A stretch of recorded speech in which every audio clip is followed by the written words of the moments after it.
Good evening, everybody. Welcome to the New River Network's coverage of high school football, Oak Hill, and we are in the process of getting a game underway here tonight between the Oak Hill Red Devils and the Princeton Tigers. Some dignitaries on the field right now as Tom Mason did the ribbon-cutting ceremony for the new field. We're going to pause just for a second while the national anthem is played, so stay with us.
All right, national anthem performed there by the Oak Hill Red Devil Marching Band. As we said in our opening, we are dedicating the new field tonight. Several dignitaries on hand for the ribbon-cutting ceremony. Beautiful upgrade to the facility here. Chris, I know the kids are excited about it. The fans are excited about it. We hope that excitement translates into some good football. No, absolutely. The turf looks great. I can't wait to see the lights. I think that's going to really make a difference for the people watching at home when you see it on the screen, how much it's going to be lit up. Now, as far as the opponent, there's a big step up in competition tonight. Princeton comes in, and with all due respect to Nicholas County and Riverside, Princeton is a big step up in competition. They were the AAA runners-up last year. And with Martinsburg and some of the bigger schools moving to Quad A, I think Princeton makes the short list of AAA contenders this year. They are a very good football team. Yes, they are a really good football team. They have a high-powered offense. We were talking earlier before we come on the air about some of the players that are looking to go Division I. And we know that they last week they put 63 points up against Bluefield. I think it was 59 the week before against East. And these guys score points in a bunch. And, quite honestly, Oak Hill comes in 2-0, but you and I have watched and discussed, and we just don't look like we're playing good football yet.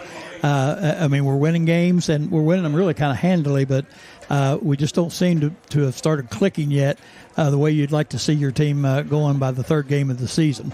Well, like you said, 2-0 is the most important statistic, but I will say against Riverside last week they had 4 turnovers.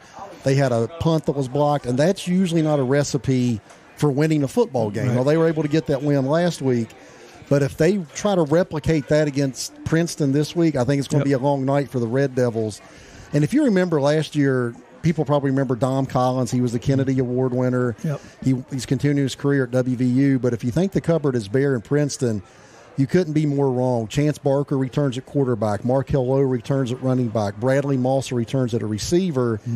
And then in the offseason, they added a big transfer from Graham High School in Bluefield, Virginia, and Daniel Jennings. He's already a Penn State commit, and one of the Princeton coaches told me before the game that James Franklin flew down to Bluefield just to say, hello, how you doing? Hope everything's okay. So they'll line him up in the slot and at a running back. So Princeton still has a lot of bullets in their gun, and we've seen that the first 2 weeks. They're not having any trouble scoring. And, if you're Oak Hill, I think what's worrisome is obviously a key to the game is going to be Oak Hill possessing the football and keeping that offense off the field. And we've had a difficult time running the football. We've thrown the ball a lot more than what we did last year at this time. And being able to establish that run, I think, is so vital in a game like this because you've got to keep that high-powered offense on the sidelines. Oak Hill just hadn't been able to do that. They haven't been able to establish the run in either of their first two games. So we hope that that can change tonight because, like I said, they've got to possess the football for long periods of time. Totally agree with you. You couldn't have said it any better. If you get into a shootout with Princeton, that's not going to work out for you. So I was talking to a buddy today, and I said, for Oak Hill to have any chance, I really believe, like you said, they're going to have to chew clock, establish their ground game, and honestly get some good old-fashioned luck go their way. Yeah. Whether that's a tip pass that goes for an interception, whether it's a couple of fumbles, a muff punt, a bad snap, maybe Princeton gets their hand caught in the cookie jar and has some penalties called.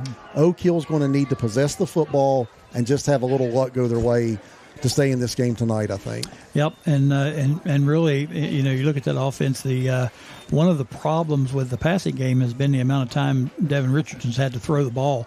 Got a little better last week. He had a little bit more time and wasn't on the run quite as much as he was the week before.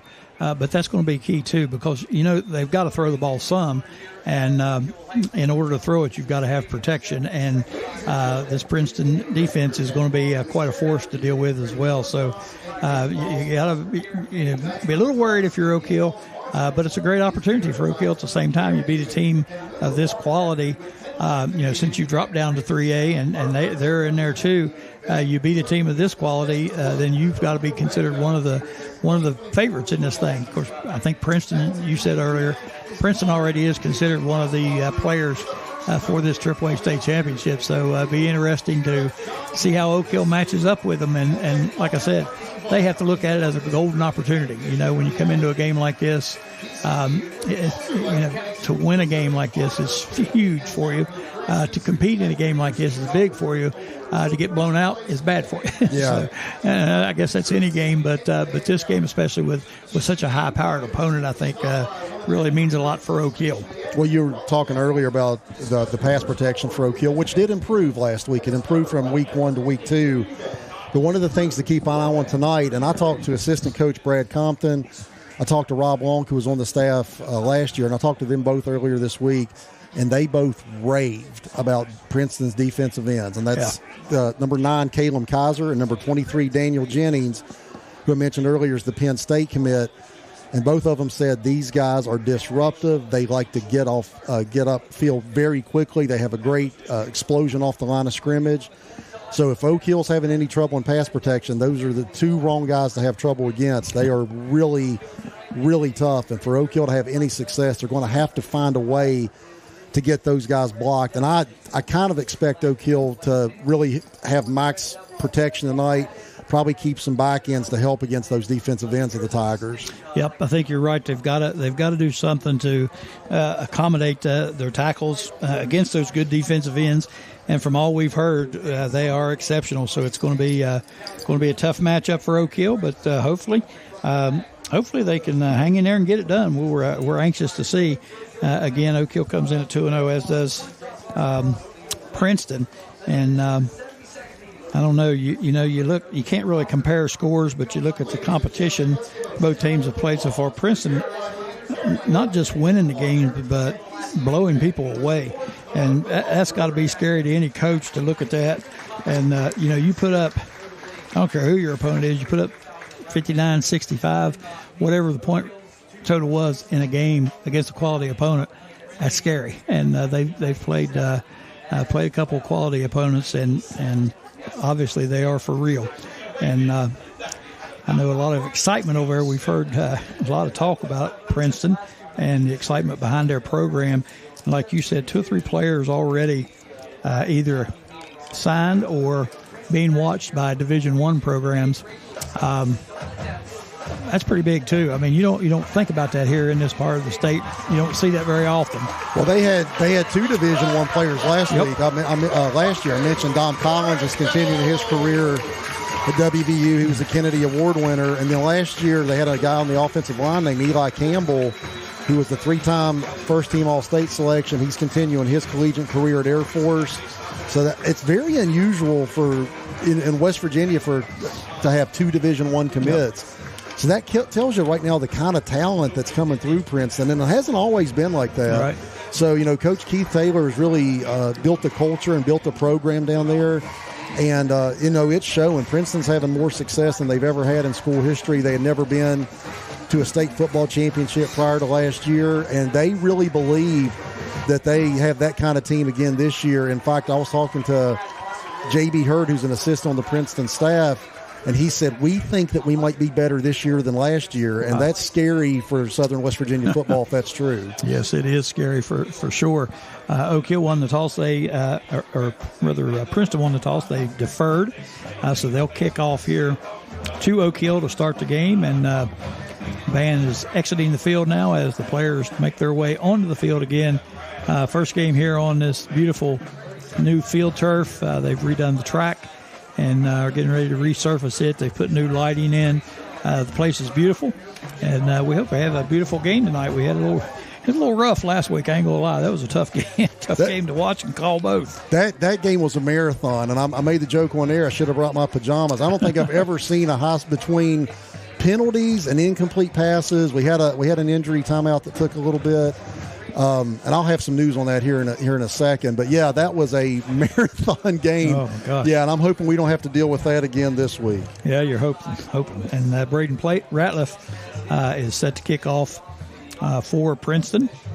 And I'm trying to see numbers of who we got. That looks like deep. Antoine Hicks and Carson Treadway back there, yep. Greg, back deep to receive for Oak Hill. And they're on about the 15-yard line.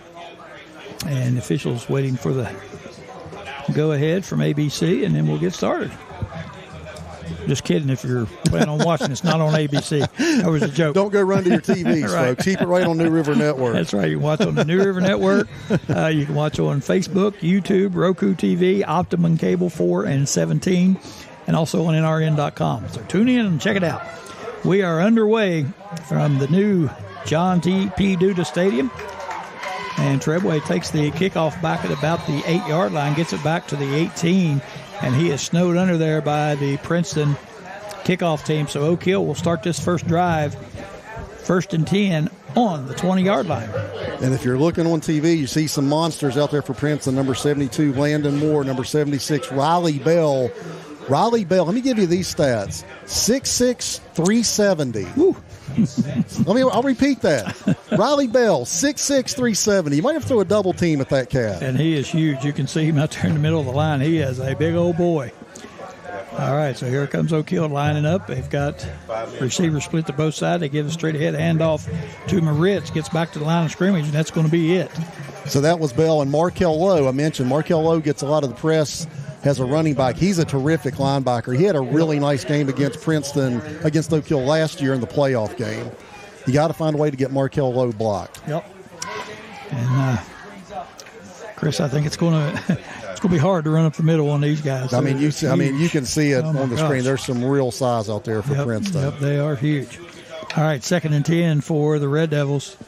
Richardson in the shotgun formation.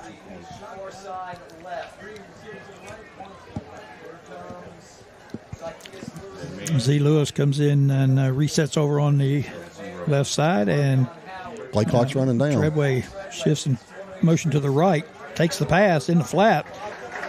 Nice pickup of about 9 yards.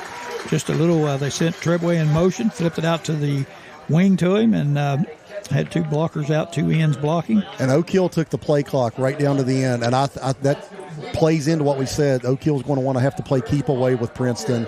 And, yeah, 3rd and 1. Now, you'll take that. That's a nice second down play, put you in 3rd and short. Hopefully they can get a first down here and keep the sticks moving and keep that clock churning. Yep, that's what they need to do, and they need to get first down. So here's an opportunity, 3rd down and 1. Straight back to Richardson. He's looking to throw, and he throws deep, but nobody back there. I'm not sure who he was looking at. Maybe somebody ran a wrong pattern there. So he threw the ball deep, and it was clearly 10 yards over the head of the receiver. So a little bit of a miscommunication there. It brings up 4th down a yard, and we've seen Coach. We have seen Oak Hill be very aggressive on 4th downs, and I got to tell you, I'm seeing the offense stay out there. It's 4th and short. Yep. Richardson looks like he's getting a play in from Coach Marion. Now, I know last week they kept J.D. in, and he had a quick kick that way. He had a great punt that actually went for like 53 yards. We'll see if they want to do that. or if they're going to run a play here and roll the dice. Yep. 5 seconds left on the play clock. Richardson, and they do draw the big nose guard over on the quick count. And I'll tell you what, Greg, they did that last year against Princeton. They changed the snap count. They got Princeton to jump at least 3 times, and one of them was on a 4th down. So that's just great coaching by the Red Devils right there. Change up the snap count. You got the big man to jump, and you got a free first down out of it. And I would do that. I was going to mention that in the pregame. I would do that a lot. I would change the snap count a lot because that's going to, if the defensive ends for Princeton are on their heels instead of on their toes, that helps you. Yep. Riley Bell jumps off sides, and he gets moving. It's hard to stop, I'm sure. He's a big kid, and he couldn't stop that time. This time a handoff to Moritz, fights for yardage. Couldn't quite get away that time. Now that time they went zone read, and they left Jennings, who's the Penn State commit, unblocked. So they're trying to option him off. Yep. So Devin Richardson's read is number 23, Daniel Jennings. That time and that was the right read. Yep. It was the right read because he was playing Richardson to keep it. JD didn't get a ton, but he got, it's positive yardage, and positive. You'll live with that. That's right. And again, you can keep that play clock turning. But that time they left the Penn State commit, Daniel Jennings, unblocked and optioned him off. Yep. Markel O came up with a stop for Princeton. It's 2nd down now and 8 for the Devils. They got 3 receivers split left. Richardson back.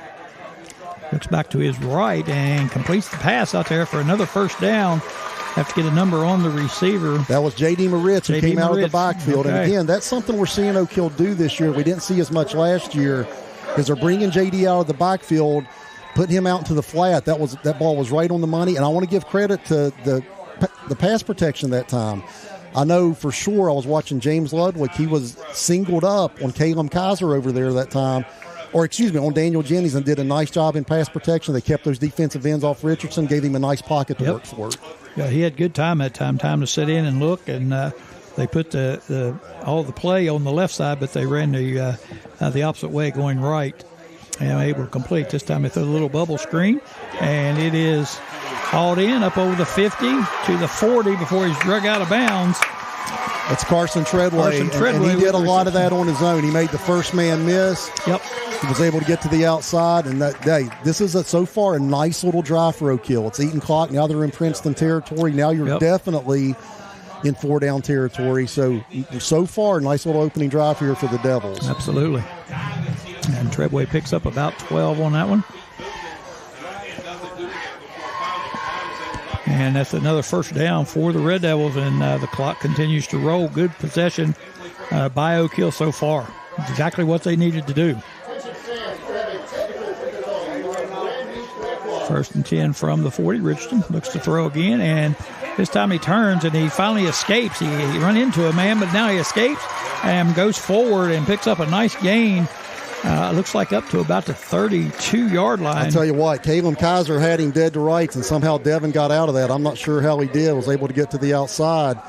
And like you said, turns nothing into something. And now you're looking at second and maybe two. Maybe two. Yeah, that time he turned and ran right into the Princeton defender and we thought he was going down, but he escaped.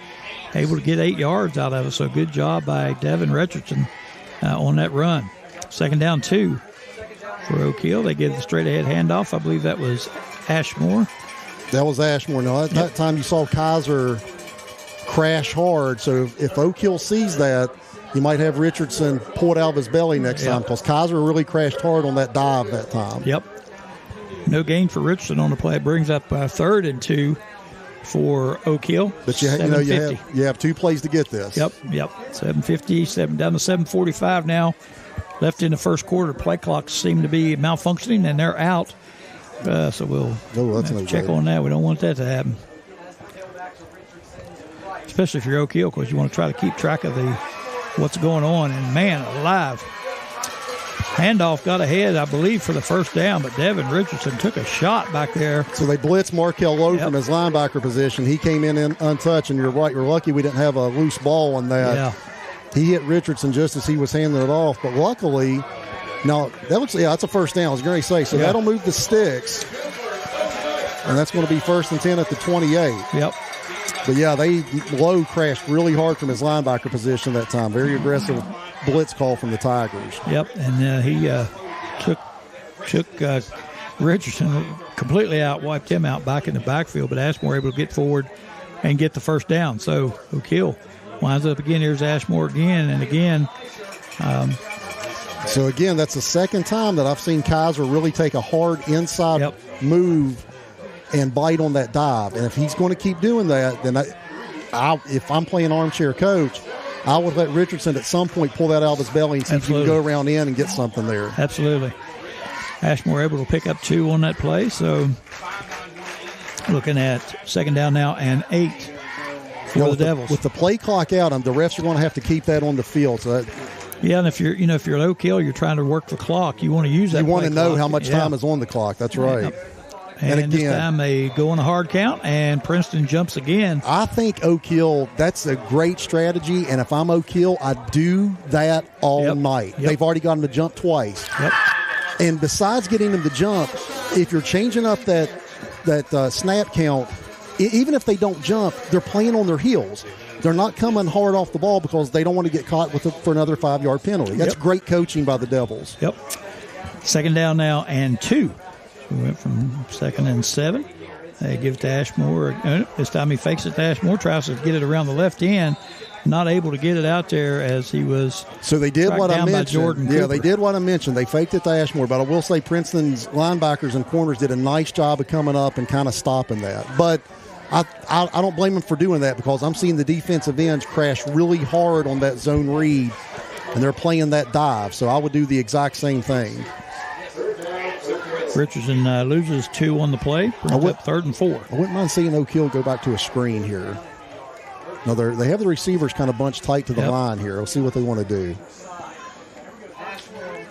Richardson drops. Pressure comes. He sidearms it out into the flat. Incomplete. Intended receiver out there looked like Z. Lewis. Yeah, Markel Lowe was in coverage when they wanted Z on a little square out right there at the sticks. But that's a tough throw. Lowe had good coverage anyway on Z. So now you have a 4th and medium, and Oak Hill's going to have to dial up something here to keep the drive going. But, Greg, we're already down to 6:13 here. So if nothing else, Oak Hill's done what they wanted to, and they've chewed some clock and moved the sticks, but they'd like to finish it with a score.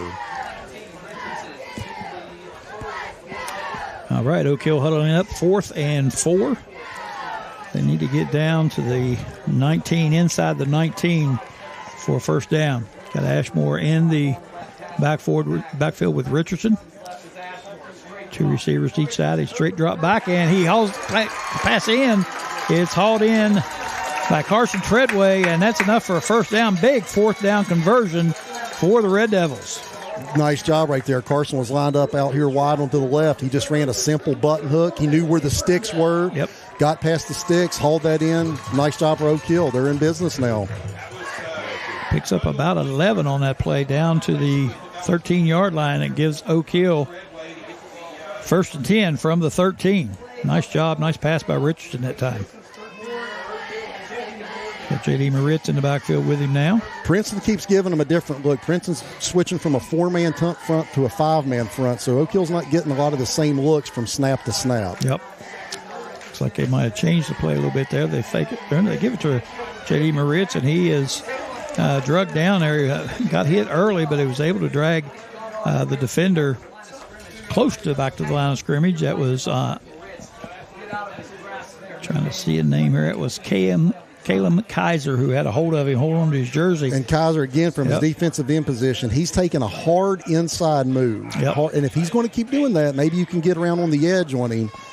Because if he's doing that, he's not setting the edge. He's taking a really hard inside move right there.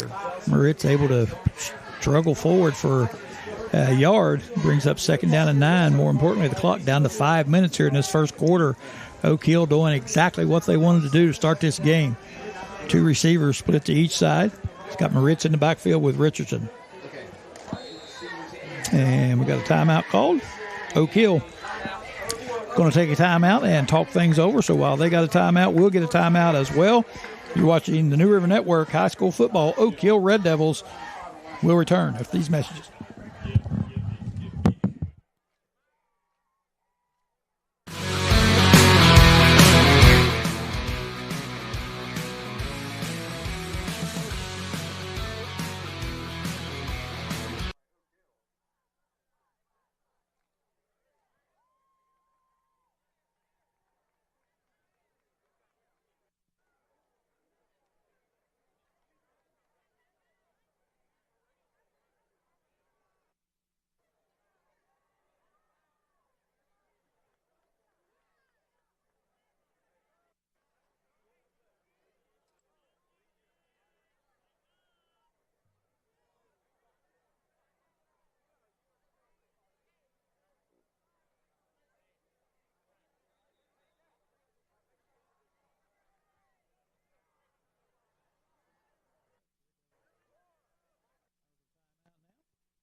Back in operation.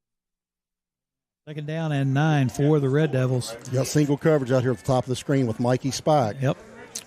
Richardson, it's going to be a quarterback draw. He's got room over the left side, and he's in the end zone. And touchdown, Oak Hill.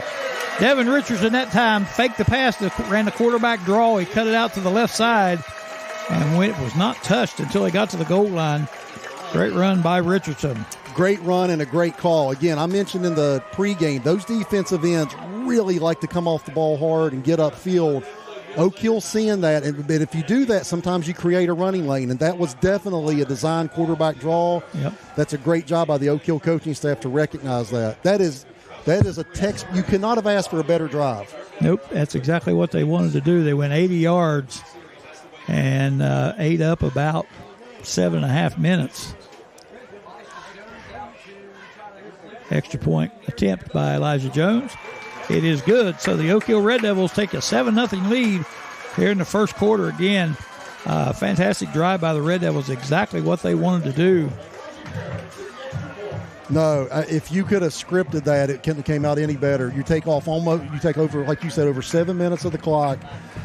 You get a touchdown, and you're playing keep away from Princeton. Yep. Now, they're getting the ball back this time. So what we'll probably see here tonight, I was talking to Brad Compton midweek, Oak Hill's going to do something a little different tonight. They usually go with a single high free safety in the middle of the field. They're going to play more of a cover 2 tonight with 2 safeties. What they want to do is have 2 guys back there to help against deep balls, and they're going to try as much as they can to keep everything in front of them.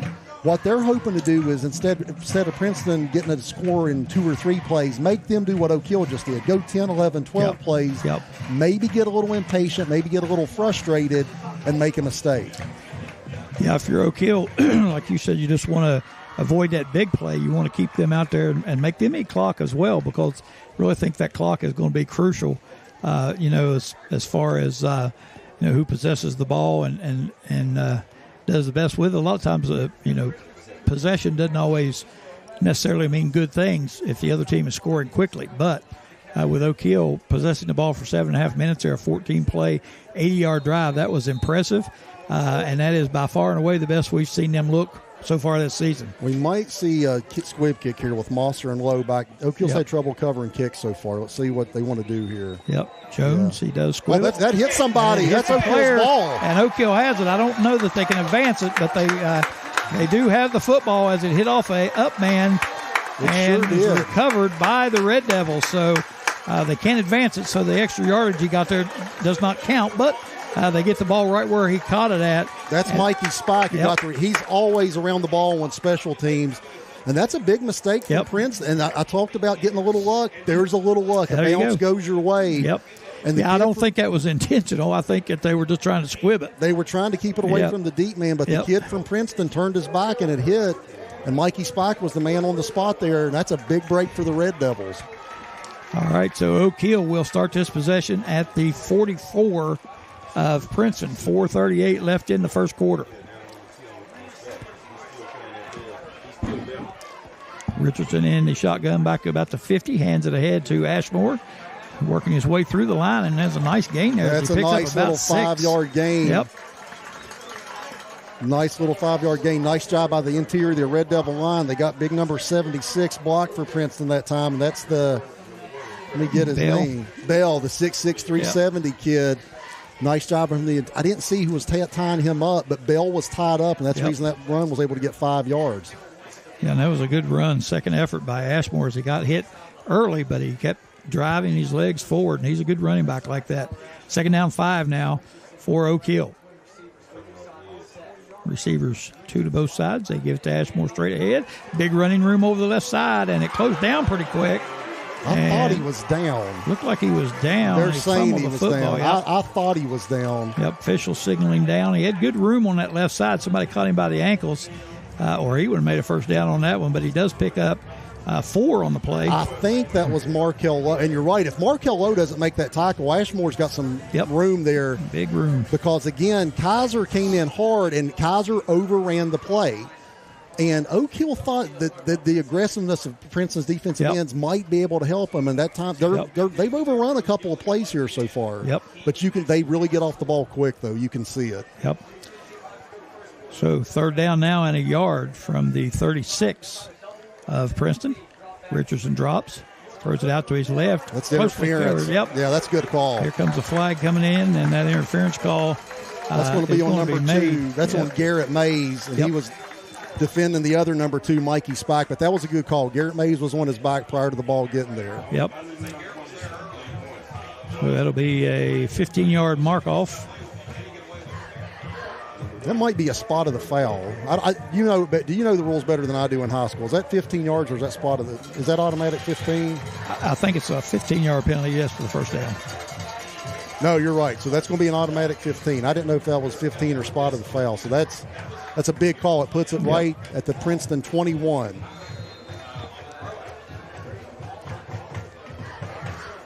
All right, so another big first down for the Red Devils. Ball down to the 21. First and 10, 3 minutes and 4 seconds left in the first quarter. We got J.D. Moritz who's checked back in. Tyler Ashmore got a lot of clock in that first drive. Yes, he did. Haven't seen a ton of him, really. Again, that's the third time that they've got Princeton to jump, and I think that's fantastic coaching by O'Keel, changing that snap count. Against the defense, 5 yards, kill. All right, and the sound system here is a nightmare. If you can hear that, yeah, we have that. We have that. We have is that that just in our ears? Yeah, we have the officials' mic in our ears. Holy cow! But it's coming over the loudspeaker the same way. We're just getting what the loudspeaker's getting. That didn't sound too good, did it? we got a 2024 turf, but a 1971 sound system here. Yep. Yeah, my goodness. Yeah, if I'm not mistaken, I see somebody hanging off the scoreboard out there marking the score. So, all right, here we go. First and 5. All sides on Princeton. Richardson steps to throw, looking for the deep pattern, overthrown just a smidge, and that play was open right there. Chris, had the ball been just a little bit shorter, Antoine Hicks out there, he had his man beat. He had Markel Lowe beat. You're exactly right. Antoine Hicks had a step on him. I can't fault Devin too much, but that was actually a pretty good ball. Yep. Just out of his reach. That's a pretty good ball, though. Yeah, and you don't blame O'Keel for throwing it right there, taking a shot, because you got 2nd and 5. You had 1st and 5. Why not take a shot to the end zone? Now you get back to what you're doing. 3 receivers split to the left, 1 to the right. Looks like J.D. Moritz in the backfield with Devin Richardson. Takes a shotgun snap and give it ahead to Moritz, and before the play gets off, we might have jumped that time. Yep, got a false start on O'Keel. We'll try this again. If you're changing up the snap count, you gotta hold your water though on offense. You can't help them. So you got the call that time from the official. That sounded pretty good. So 5-yard step off against O'Keel. Takes the ball back to the 11. And you're looking down now at 2nd and 11. And tough break to give that 5 yards back right there. Yeah, it sure was. In the spot they're in. 2nd down and 10, actually. Given to Moritz. He bounces to his outside. He's got a little bit of room out there, but it's closed down quickly. That was Markel Lowe again out there making the tackle. But J.D. did a nice job of seeing the hole, bouncing it out, got good positive yardage. And again, what are you looking at? 3rd and 5 here? 3rd and about 5? Yes, he got that 5 yards back. So looking at 3rd and 5 now. 2:30 to go in the first quarter. O'Keel leads at 7-0.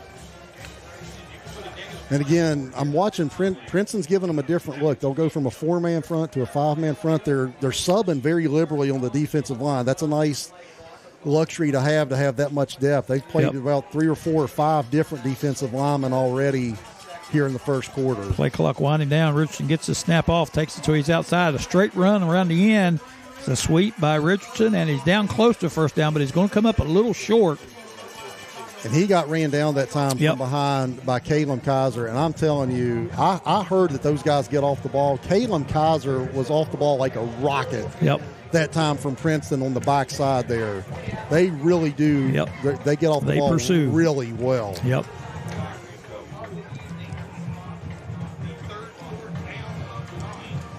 All right, big 4th down here. 1:35 to go in the first.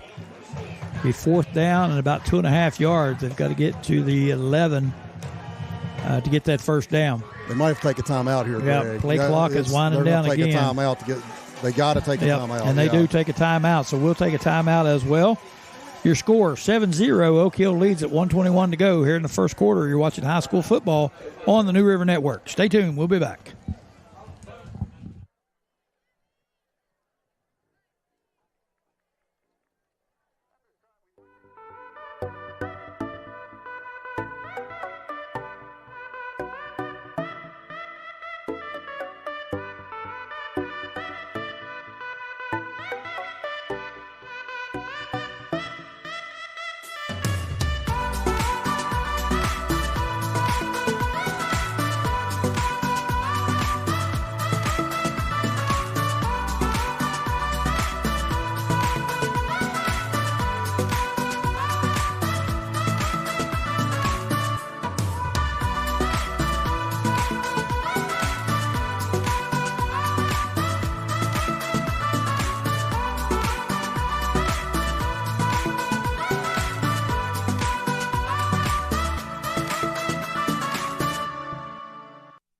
Hey, welcome back.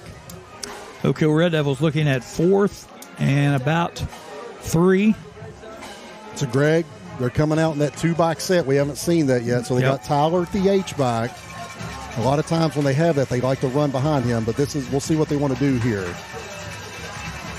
Looks like Richardson fakes the run to his left, then stops. And I don't think he saw the defender quick enough as he faked the ball, and he was going to roll to his left, and he kind of stopped and hesitated, and that gave the defender plenty of time to get a hold of him, and I don't think he saw him coming. Well, that was Daniel Jennings who got the sack, but I tell you what he wanted on that.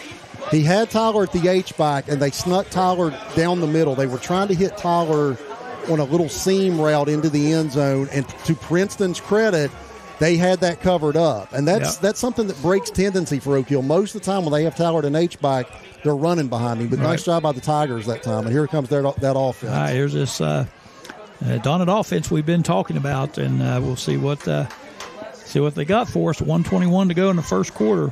Got 3 receivers split to the left, 1 to the right.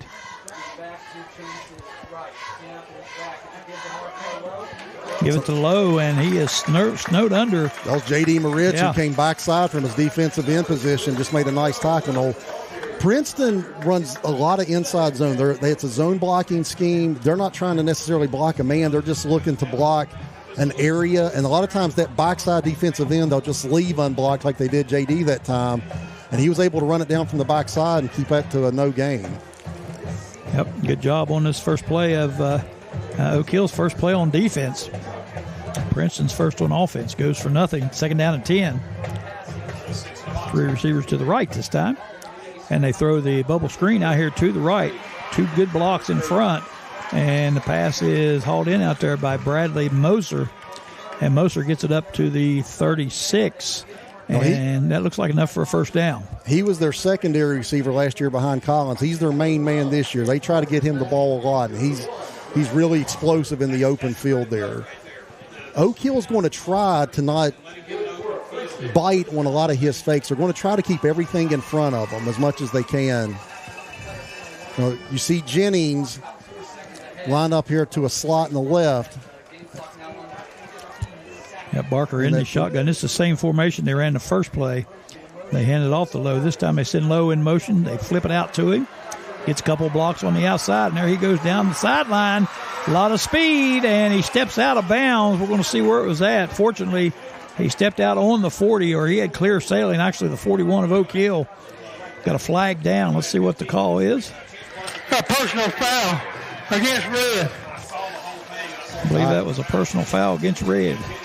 Yeah, I didn't see what happened there, but you see the speed of Markel Lowe right there. They just put him in motion, hit him out in the flat, had some blockers out there, and Oak Hill's lucky that didn't go for 6. Yeah, it was about a 30-yard pickup, and then you add the penalty on. Mikey Spike was trying to get out there from his linebacker position. He had him in man coverage, but he got outflanked out there, and Lowe just outran him. Moves the ball out down to the 26-yard line of Oak Hill.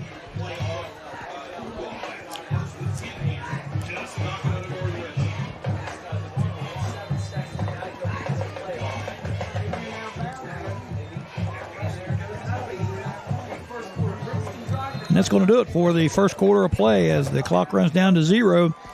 Princeton will have it 1st and 10 on the Oak Hill 25-yard line heading into the second quarter. Your score, Oak Hill 7, Princeton nothing. Stay tuned.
Back to the New River Network.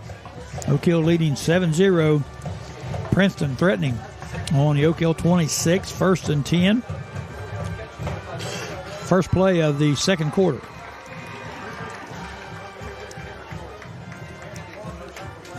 Barker in the shotgun. Hands it off to, I believe that was Lowe. Yeah, that was Lowe. James Green came from his defensive end position to make the tackle. They still got a solid 5 yards. But I swear, with Princeton, sometimes you'll take that as a win. You have to look at them a little differently than you do most other teams because they're just so explosive. So, yeah, 5 yards, but you'll live with that sometimes.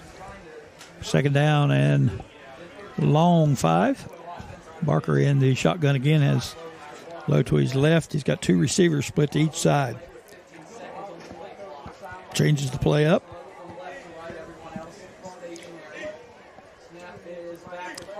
Going to run the option, it looks like, and thought he was going to pitch it, but he decided not to. Kept it himself. Gets it up to the 20. Well, that was a really nice job. Oak Hill defended that well. James Green went with the pitch man, so Barker was forced to keep it, and James Ludwig, from his defensive end position, was able to get off his block and make a nice tackle. I will tell you this. If they're going to run speed option, they want Barker keeping it. Yeah. I would play low, too. Oh, absolutely. I'll play low, and I'll take my chances with Barker keeping it. Yep. Give him a yard on the play. Brings up 3rd down now and 4. Again, same formation. 3 receivers to the right, 1 to the left. Lowe in the backfield. Barker in the shotgun. Looking to throw to his left. Looking to go downfield. And that pass intended for Jennings. Deflected back there and knocked away by 2 Oak Hill Red Devils. So that's great. This is where that cover 2 is coming into play for Oak Hill. That time you had Antoine Hicks playing one of those deep safeties, playing his half of the field, and he was able to help on that deep ball and did a great job to come over and knock that ball away. Now we have 4th down. This is a big play here for Oak Hill. They want to try to hold Princeton right here. All right, 2 receivers to each side. Look at the defense. Now they send the play in. Lowe set up to Barker's right. And they're going to throw it. Looks like a little bubble screen to the left side, and the receiver slips down on the 20. So that'll be a pickup of about a yard, and it was 4th and 5. So the Oak Hill Red Devils will take over possession right there. What did I say in the pregame about getting a couple of breaks? Yep, that's right. Just something like just a couple of breaks. And Mosser looks like he might have an ankle there. Yeah, he may have twisted his ankle. If Mosser's banged up, that's huge for Princeton. And I don't want the kid to be hurt. Hopefully he shakes that off. Yeah, I hope he is coming out of the game. I think he was. Princeton had a little tunnel screen set up, and it looked like to me they had it blocked up pretty well, and Mosser just lost his footing, and that's a break that goes for Oak Hill. Yep, that's a big break because he had room to run. No doubt about that. All right, Oak Hill takes over on their own 20-yard line. The 2 receivers bunched to both sides. Now, in this bunch set here, you're hoping to get a freer release off the line of scrimmage. That's why sometimes you'll see him in that bunch set to get a free release off the line. Princeton in a 43 defense, playing straight man-to-man. Yeah, they're going with the 4-man front right here. Yep. Watch Kaiser and Jennings on these defensive ends here. And they're coming hard, and picked up in the backfield. Ashmore with a nice block there. Richardson forced out of the pocket and just elects to throw it away because there was no one open. But a good job by the Oak Hill backfield that time to keep that pressure off of them. Well, like you said, that corner Jennings is coming, as well as the offside corner as well. They're coming hard. And that's why you want to have Max protect in there, because Jennings beat the tackle off the line of scrimmage, but Ashmore was able to pick him up and to prevent a sack right there. And Richardson did a nice job just throwing it away. And obviously Princeton confident in their defensive backs as they pretty much playing straight man-to-man. Give it to Ashmore this time. He bounces around, looks for running room up the middle, finally fights his way forward for a couple, but that'll be it. Snowed under by a host of Princeton tacklers.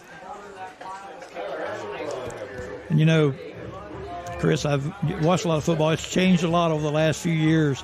You used to never see a high school team play man-to-man coverage. It was very rare. And now. Yeah, you do see it more than you used to. Yeah, you're athletes right. like this, yeah. Well, Princeton thinks they can out-athlete a lot of teams. So, yeah, they'll gamble and play man-to-man and, you know, be aggressive with their linebackers here. All right, third down.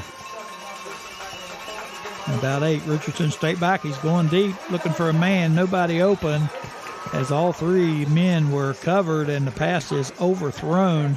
Now, I'll tell you what. Here's what they ran 4 verticals that time. They had 3 receivers to the right and they had 1 to the left. My problem with that is the 3 receivers here to the right were all right beside each other. Yeah. So you're thrown into a really 6-man crowd there. I don't mind the 4 verticals. If you're going to do that, I wouldn't mind maybe going to a 2x2 set and spreading it out a little bit. Yeah, all 3 of them were closely guarded. So like you said, 6 men in the area. And something Oak Hill does not like to do now. The punt team is on the field. Now you see J.D. Moritz back there. Mosser's back. Mosser is dangerous. Yep. It looks like there's some confusion there for Oak Hill right now. Trying to figure out where he wants as the play clock is running down. And they get to snap off just in time. Pressure comes. Good kick there by Moritz. Not a great kick, but a good kick. Gets down. It's 45. Picked up at the 40 and up across the 50 to the Oak Hill 45. I got to tell you, I thought Princeton might have got away with a little block in the back right there as Mosser. And it wasn't much. Yep. It wasn't much, but I thought it was enough to call. It was enough to knock the Oak Hill defender off. And that looked like to me it was right in the back, and they let him get away with it, but not too much harm done on that because they covered that punt pretty well.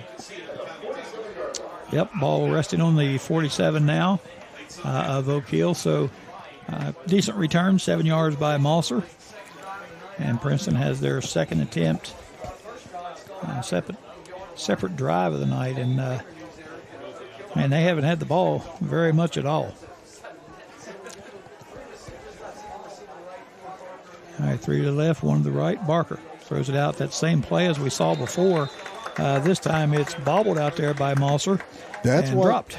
And that's what Oak Hill's hoping for. Yep. A little slipping on the 4th down. That time they underthrew the pass. Stuff like that. Princeton's not used to that. Princeton's used to already having 14, 21 points by this point. Yep. And they're hoping maybe to frustrate the Tigers a little bit, and they start pressing. 2nd down and 10 from the Oak Hill 47.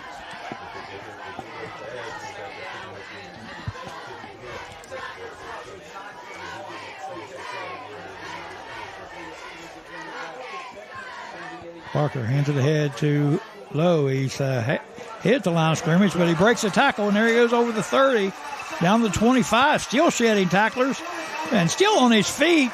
And finally, he is brought down at the 17-yard line. My goodness, he must have broke 5 or 6 tackles on that play. They had him at the line of scrimmage. Just great individual effort. Oak Hill had that defended. Yep. I thought Derek Sullivan was going to get him for maybe a 2-yard gain. And that just shows you just how athletic Lowe is, and you can't coach against that. Yep. Oak Hill cannot prepare for an athlete like Markel Lowe. I don't care how much X and Oing and practicing you're doing, you can't prepare for that. That's just a great individual effort by that young man. Absolutely, 23 yards, and he got most of it on his own as he broke a number of tackles down that right sideline that time.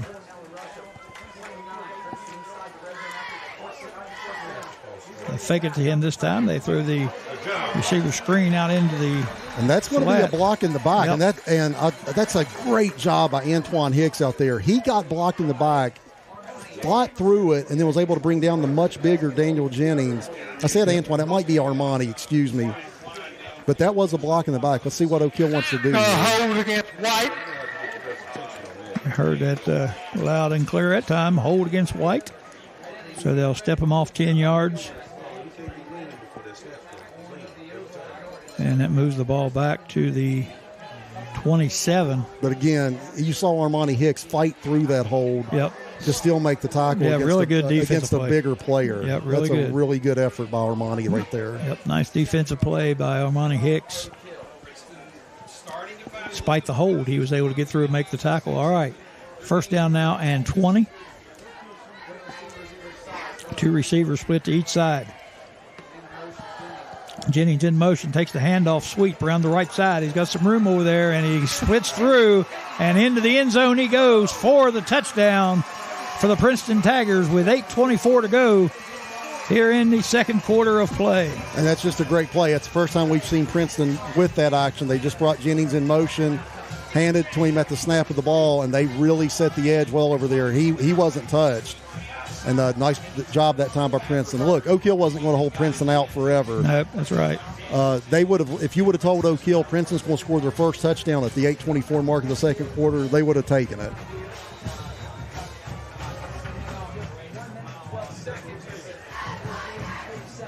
All right. Princeton set to attempt the point after. Braden Ratliff kicks it up, and it is through. All right, with 8:24 to play here in the first half, we're all knotted up at 7 apiece. You're watching Oak Hill High School football on the New River Network. We'll be back after these messages.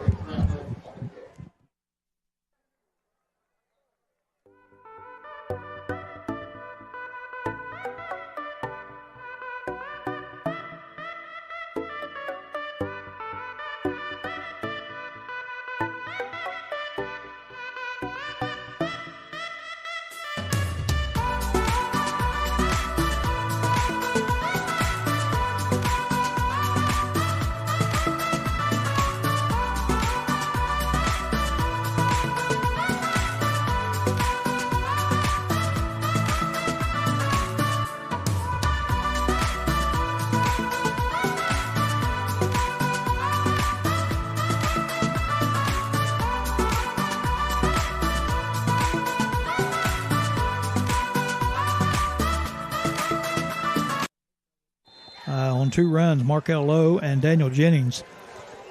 And they have knotted the score up at 7 apiece.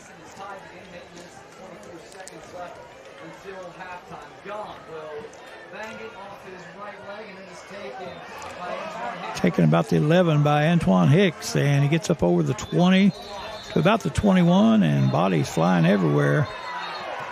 That was Brady Klein in there on the tackle that time. For Princeton, nice kickoff coverage by the Tigers that time. Back out to the 20, so Oak Hill will start there. He also had Antoine fielding it as he was backpedaling. Ideally, you want to try to field that as you're coming toward the ball. Yep.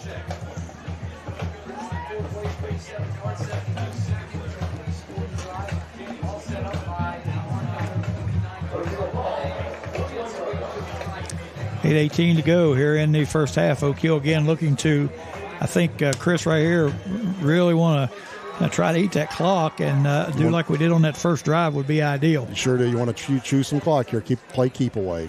Three receivers split to the right. They fake the handoff, swing it out. A little bubble screen. Too much dancing there as I believe that was Z. Lewis. Z. Lewis, yeah.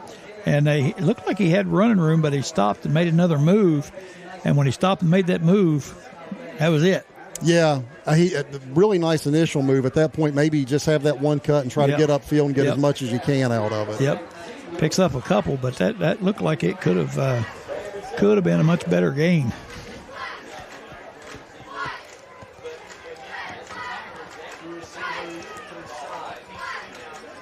All right, two receivers to each side this time. Ashmore back there with Richardson. He gets the ball, up over the 25 to the 27, maybe the 28.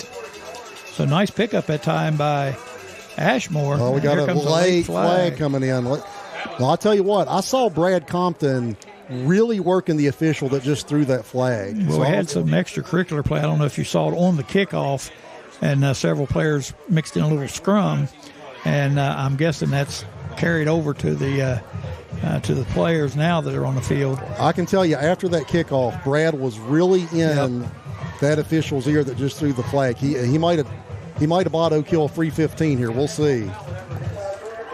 Unsportsmanlike against White. Okay, so you heard it there, unsportsmanlike against Princeton. And I think you're right. After that kickoff, I saw a couple of things that could have been penalties very easily, and they weren't called. And I think that kind of fed over into the actual play here. And Princeton picks up a big personal foul penalty. It gives Oak Hill a first down. And we talked about trying to frustrate Princeton a little bit, and you might be seeing that manifest itself here. Now, so far, Oak Hill went almost exclusively out of their 4-receiver set. We haven't seen a lot of 2-back look. We'll see if they want to go to that at some point, but this is their twin 4-receiver set here. Yep, ball now up on the 43, 1st and 10 for the Devils.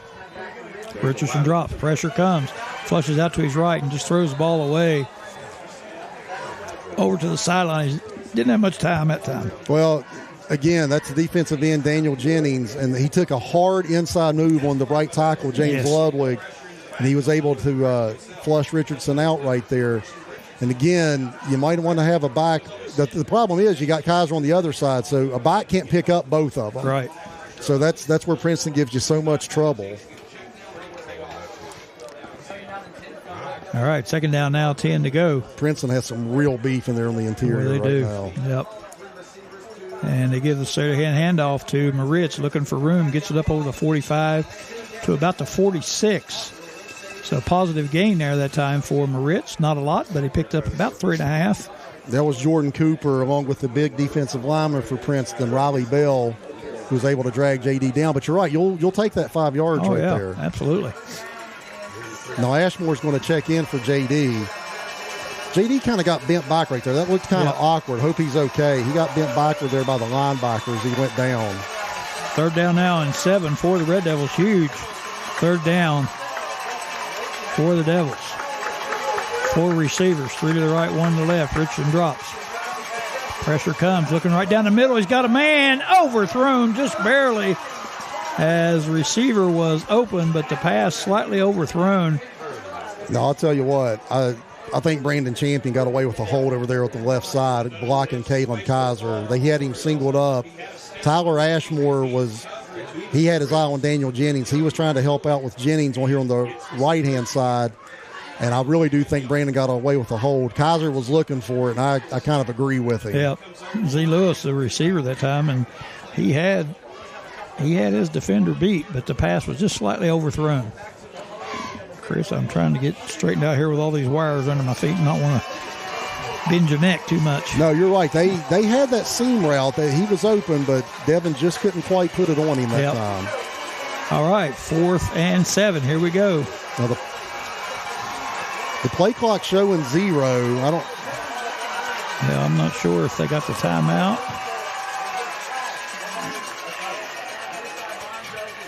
You got a timeout?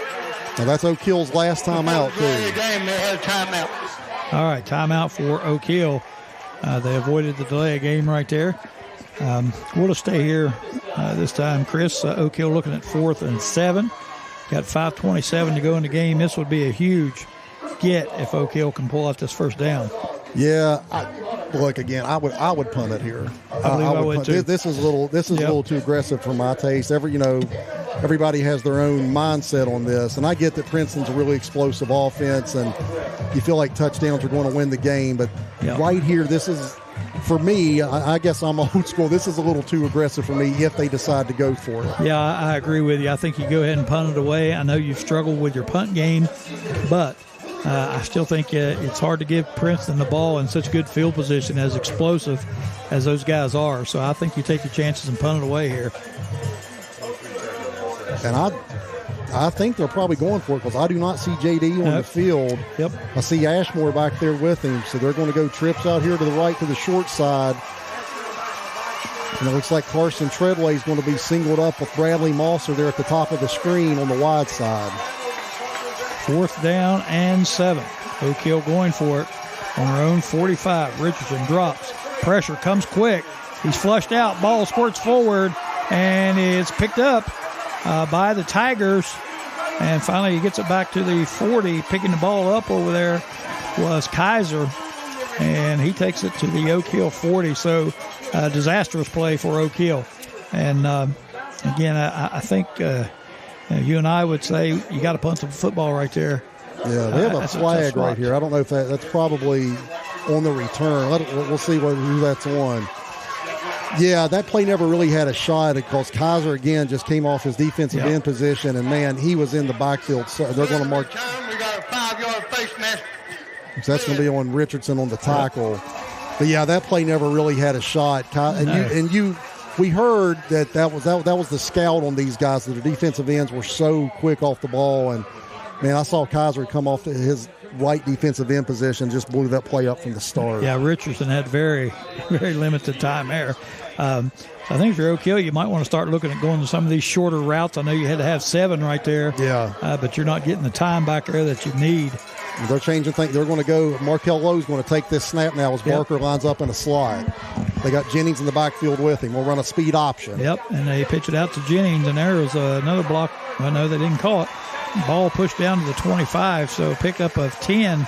I really like that call because Barker isn't really an option-type quarterback. But if you put Lowe back there and you have Jennings running that speed option, now you got your hands full. Yep. That's a nice adjustment by Princeton. All right, ball resting right on the 25. I'm not sure why it's not a first down. There it is. They finally get the Shane set, start them moving. Pretty easy to see whether or not it's first down with these nice straight white lines.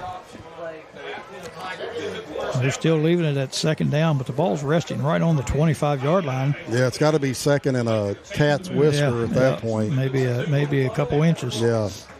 Barker back at quarterback now, taking into play. I think they're going to have to take a timeout. Yeah, I believe so. Well, play clock winds down 2-0, and see what the officials are going to reset the play clock. Yeah, we've had some, and I don't know if it's a play clock issue. It might just be a technical malfunction. I think they're going to reset it at 40. Yeah, he was just telling the clock keeper to go ahead and reset that. Yep. So now Jennings is in that backfield beside Barker instead of Lowe. Yep, Barker. We got out to the side for the wide receiver screen. A couple blockers out there. He gets 5. Head to the 20. You know what? I think Oak Hill defended that really well, though. And that's something that I think that was a strategy coming in. They didn't want to just come in with their ears pinned back because Mosser is really good about making the first man miss, and all of a sudden he's down the sidelines. You're seeing Oak Hill being very patient and deliberate and keeping Mosser in front of him. Yeah, he got a few yards, but Oak Hill will live with that. 1st and 10 for the Tigers. Now, the Lowe's out here at the split end. Yep. Barker drops. He's looking that way, going to throw the go route, and Lowe hauls it in the end zone for a touchdown. 20 yards from Barker to Lowe puts Princeton quickly on the board once again. Yeah, they was a nice little pump and go. They had Lowe show like he was going to run a little hook. He stutter stepped and then went deep. Yep. And then that time there wasn't any safety help. We saw him try to do that the first time, and Oak Hill had a safety back to help with that deep ball. That time they were in man coverage. Lowe beat his man and caught it in the corner of the end zone. Yep, another short drive for the Tigers as they go 40 yards on that drive. And there was 3 plays. Less than a minute. Flags come down before the kick. We got a false start on the kicking team, so they'll back it up 5 and try it again.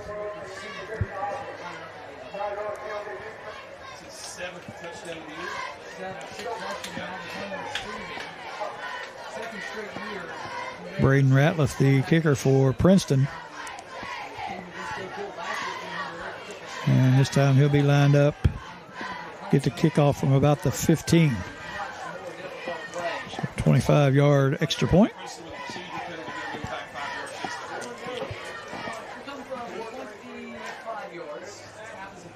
Snap back, and it's good. And the kick right down the middle, it's good as well. So with 4:33 to go in the first half of play, the Princeton Tigers pull ahead 14-7 over the Red Devils. We'll be back after these messages.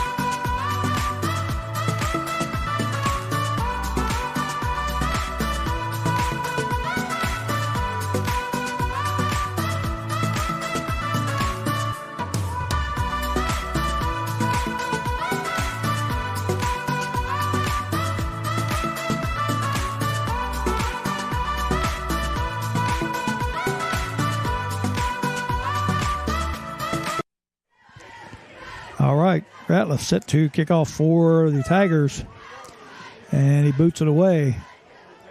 Going to be hauled in at about the 7-yard line by the Oak Hill back, and I think that's Lewis.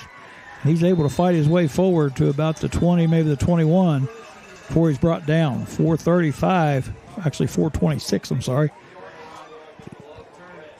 I got to tell you, man, Princeton does a really nice job of covering those kicks. Oak Hill's catching the ball about the 10, and they're barely getting it above the 20. I mean, they're getting about 10, 11, 12 yards on every turn. Princeton gets down there really quick. Yep.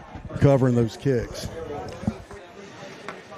1st and 10 for the Red Devils at the 20-yard line. Now, you still need that first down. You want to run clock and keep moving, but you got to have first downs. Princeton has timeouts left. I'm sure they'll be happy to use them.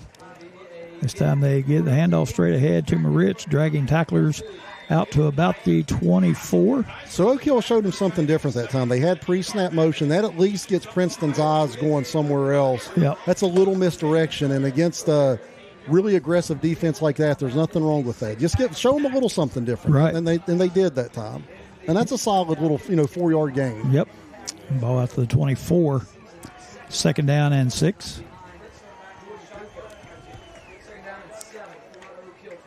Richardson again takes his shotgun snap, gives it to Moritz. Bottled up for a small gain there, maybe to the 25. Yeah, not a lot in there. Again, Princeton with 6'6", 370, Riley Bell, man. I mean, he just eats up so much space in there. He's really hard to move out of there. I wouldn't mind seeing Oak Hill, if they want to try to run the ball, go to that 2-back set where they'll put Tyler Ashmore in there and pull him across the formation, maybe try to kick out one of those defensive ends and wash down the big defensive tackle. They really haven't shown that yet. 3rd down 5, Richardson with the snap. Fakes it to Moritz, tries to throw it out into the flat that time, and the ball was intended. The shame of that was it was there. They had a little screen set up, and they had it blocked up enough. I think that was going to be there, and Richardson just misfired and couldn't quite put it on him. And those are the kind of miscues that are going to kill you. Yep. Because I do think that was a good call, and I think they had it blocked up enough to get a first down out there. All right, again, Oak Hill set to do something they rarely do, and that is punt the football. Moritz back. Bad snap. And he's going to be swarmed under at the 10-yard line. So that punt game continues to haunt the Red Devils. Yeah.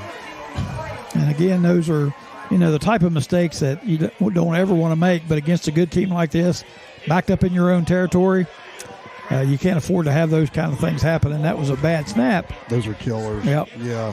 Moritz didn't have much of a chance back there. The ball was on the ground. He tried to pick it up, and when he did, he was snowed under. And again, we've talked about Oak Hill being very aggressive. That probably plays into it a little bit when you see miscues like that. That probably plays into the aggression on 4th downs. Yep. So Princeton takes over on the Oak Hill 10. The last thing you wanted, if you're a Red Devil fan. They come out this time with receivers 2 to both sides. Low in the backfield with Barker. Fakes the handoff, looks to his left, little bubble screen. That's a and nice again, play. Nicely played out there. Armani Hicks. Armani Hicks did a good job that time. That's 2 times Armani has fought through a block. Yep. And been able to make a really nice tackle out there. That's a really good effort by that young man. Nice job. Yep. Picked up about, we're going to give him 2.5 on that. And that was number 54, Azari Ray, 310-pounder. Armani fought through his block to make the tackle on Mosser, who's really slippery out there. That's just a really good individual effort by Armani. All right, clock continuing to go. Princeton not in any hurry. They'll run the clock and squeeze as much out of it as they can. 2:14 to go in the half. Barker again in the shotgun. 3 receivers to the right. They fake it to low, and he has room over the right side and finally closes in on him. But, man, when he faked that, there was nothing but green in front of him to the right side. Oak Hill finally able to catch up to him and drag him down before he was able to get the first down. I still think Oak Hill will live with that. I think if you're Oak Hill, you'll live with Barker keeping it. Now, he had a nice game, don't get me wrong, but I think Oak Hill will live with Barker keeping it most of the night. So that should be close to a first down, third and about a yard. 2 receivers to each side. Low again in the backfield. Motion man Jennings moves over to his right. And they're going to give the ball to Low over the right side. And he is finally. That's a great play. Brought down. Good play by the Oak Hill defense. Huge play. They push Low all the way back to the 13. James Green was the one who got the initial hit on him. I don't think James was in on Tyler Ashmore and a few other Red Devils finished it off, but that was James Green who made that initial play. That is a huge play for Oak Hill. Puts them in 4th and long now. Yep. Yeah, a stop here would be huge for Oak Hill. Ball moves back to the 15-yard line. Princeton going to let the clock run down and take a timeout before they decide what to do. And they do take that timeout with 36.6 seconds left. 4th down and 13 to go. They can get a first down. We're going to take a quick break. Should be a 30-second timeout. Then we'll be right back with all the action. Stay tuned, everybody.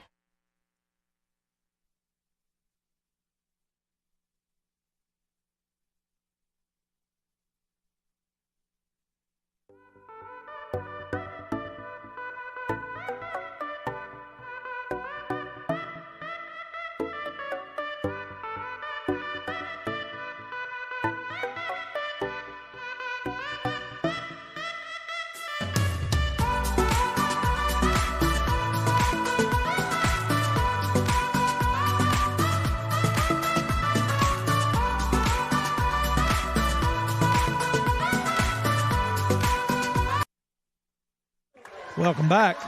Princeton Tigers took the timeout with 36 seconds. They've decided to kick the field goal.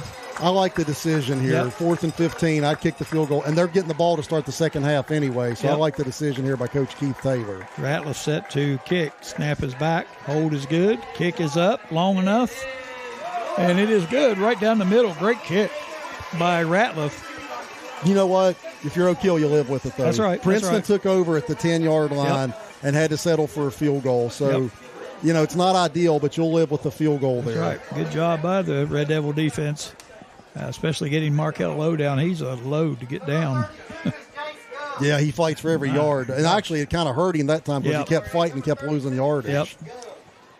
All right, so Princeton will kick off now. 33.7 seconds left in the first half.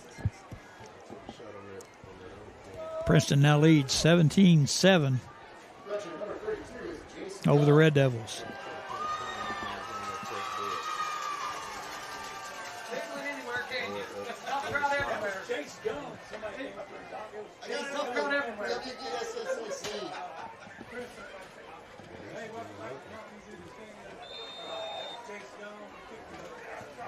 All right, Ratliff after the field goal, now set to kick it away.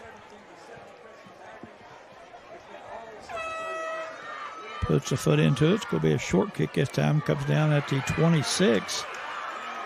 And I'm not sure who took it in there, but I think that was Antoine Hicks. Antoine? And again, Princeton, their special teams looks really good. They cover those kicks really well. Yep, he was snowed under.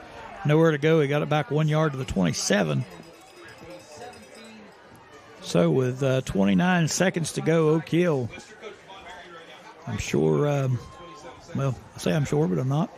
I'm never sure anymore. We'll see. Yep. We'll just see what they want to do here. Look for him to take maybe a run and see what happens. If it don't do anything, let the clock run out. Yeah, I'd take a shot anyway. Yeah, yep. Absolutely. If it goes well, they may hurry up and get another player or two in. Richardson in the shotgun, got receivers split to both sides. He drops, has time, and he is going long, and he's going to be overthrown again.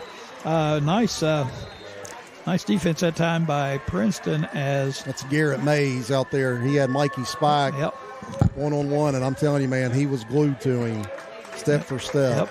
Yep. Spike didn't have any room that time, and the ball was overthrown. 23.9 seconds. Now for Oak Hill. I think now, Chris, you've taken your shot. I think now you run it out. Yeah. Well, we have a penalty here. I didn't see what the call was. Let's see what it is. So with the penalty, you take another shot. Yeah. You do something. If you have a trick play, run a trick play. You do something here, you might as well. Now, Oak Hill is out of their complement of timeouts, though. So that's something to keep in mind. They can't stop the clock unless it's a first down that will stop it temporarily. I'm not sure what the call was there. We missed that, but a 15-yarder marked off. Yeah, they never announced it. Nope. All right, Richardson bobbles the snap and goes down on it. Can't have that. Nope, definitely don't want that to happen. Clock at 16 seconds. And I believe Princeton's going to be content to let it run out, go in 17-14, or 17-7 rather. And they do just what I said. They call timeout with 9 seconds to go. And now they run the clock. I don't know what the clock will stop for. Now it's one referee is waving the clock stop. One is winding the clock. Yeah, they're disagreeing with each other. Yeah. And I'm sure Randy's up here scratching his head going, what do I do? Yeah, no, he's saying wind it. I think Oak Hill tried to call timeout. The side judge tried to give it to him, but they're out of timeouts. Yeah, they're out of timeouts. So we got one more play, and here comes Jennings off the edge, and he got a good jump that time. Richardson flushed out, gets up over the 50, and is going to be knocked down at the Princeton 48. So about an 8-yard pickup error for Richardson, but that's going to do it. For the first half of play, with your score, Princeton 17, Oak Hill 7. You're watching Oak Hill High School football on the New River Network. Stay tuned. I think Darren will probably have the band playing at halftime. Then we'll get back with you in the third quarter to get it all wrapped up. Stay with us, everybody.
Another round of applause for the Princeton Senior High School Tiger Marching Band.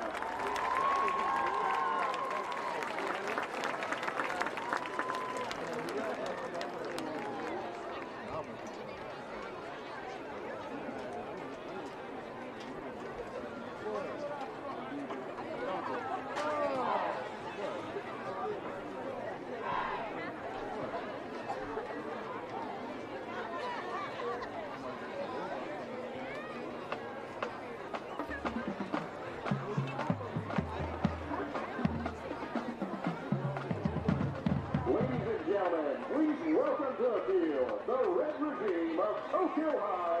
the Oak Hill High School Marching Red Devils.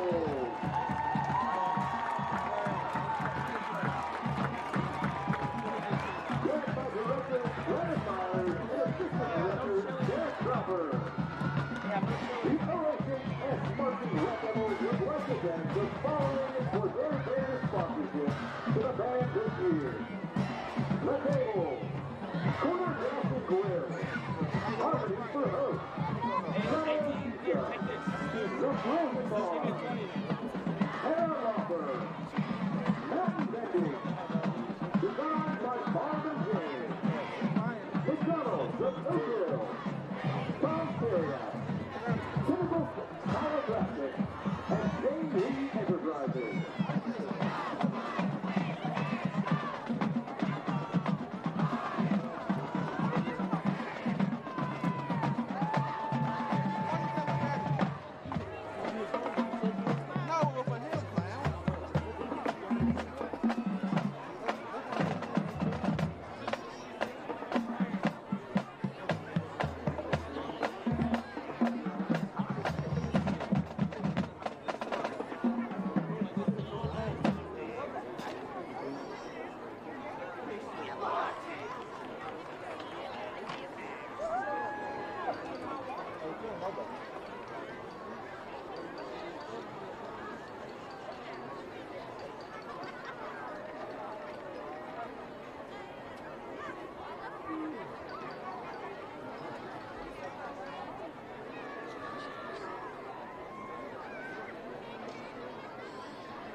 Field Commanders, Kylie Atkins and Alejandro Solis.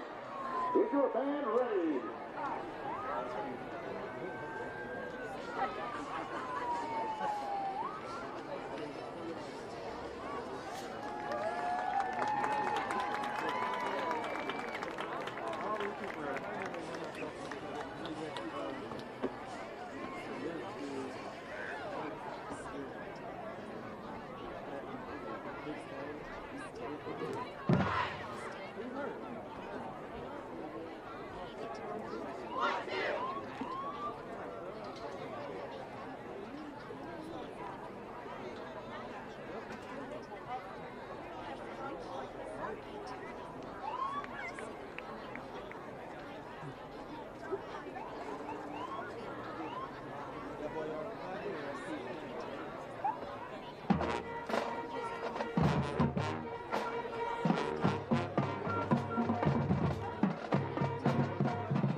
New River Network's coverage of Oak Hill High School football.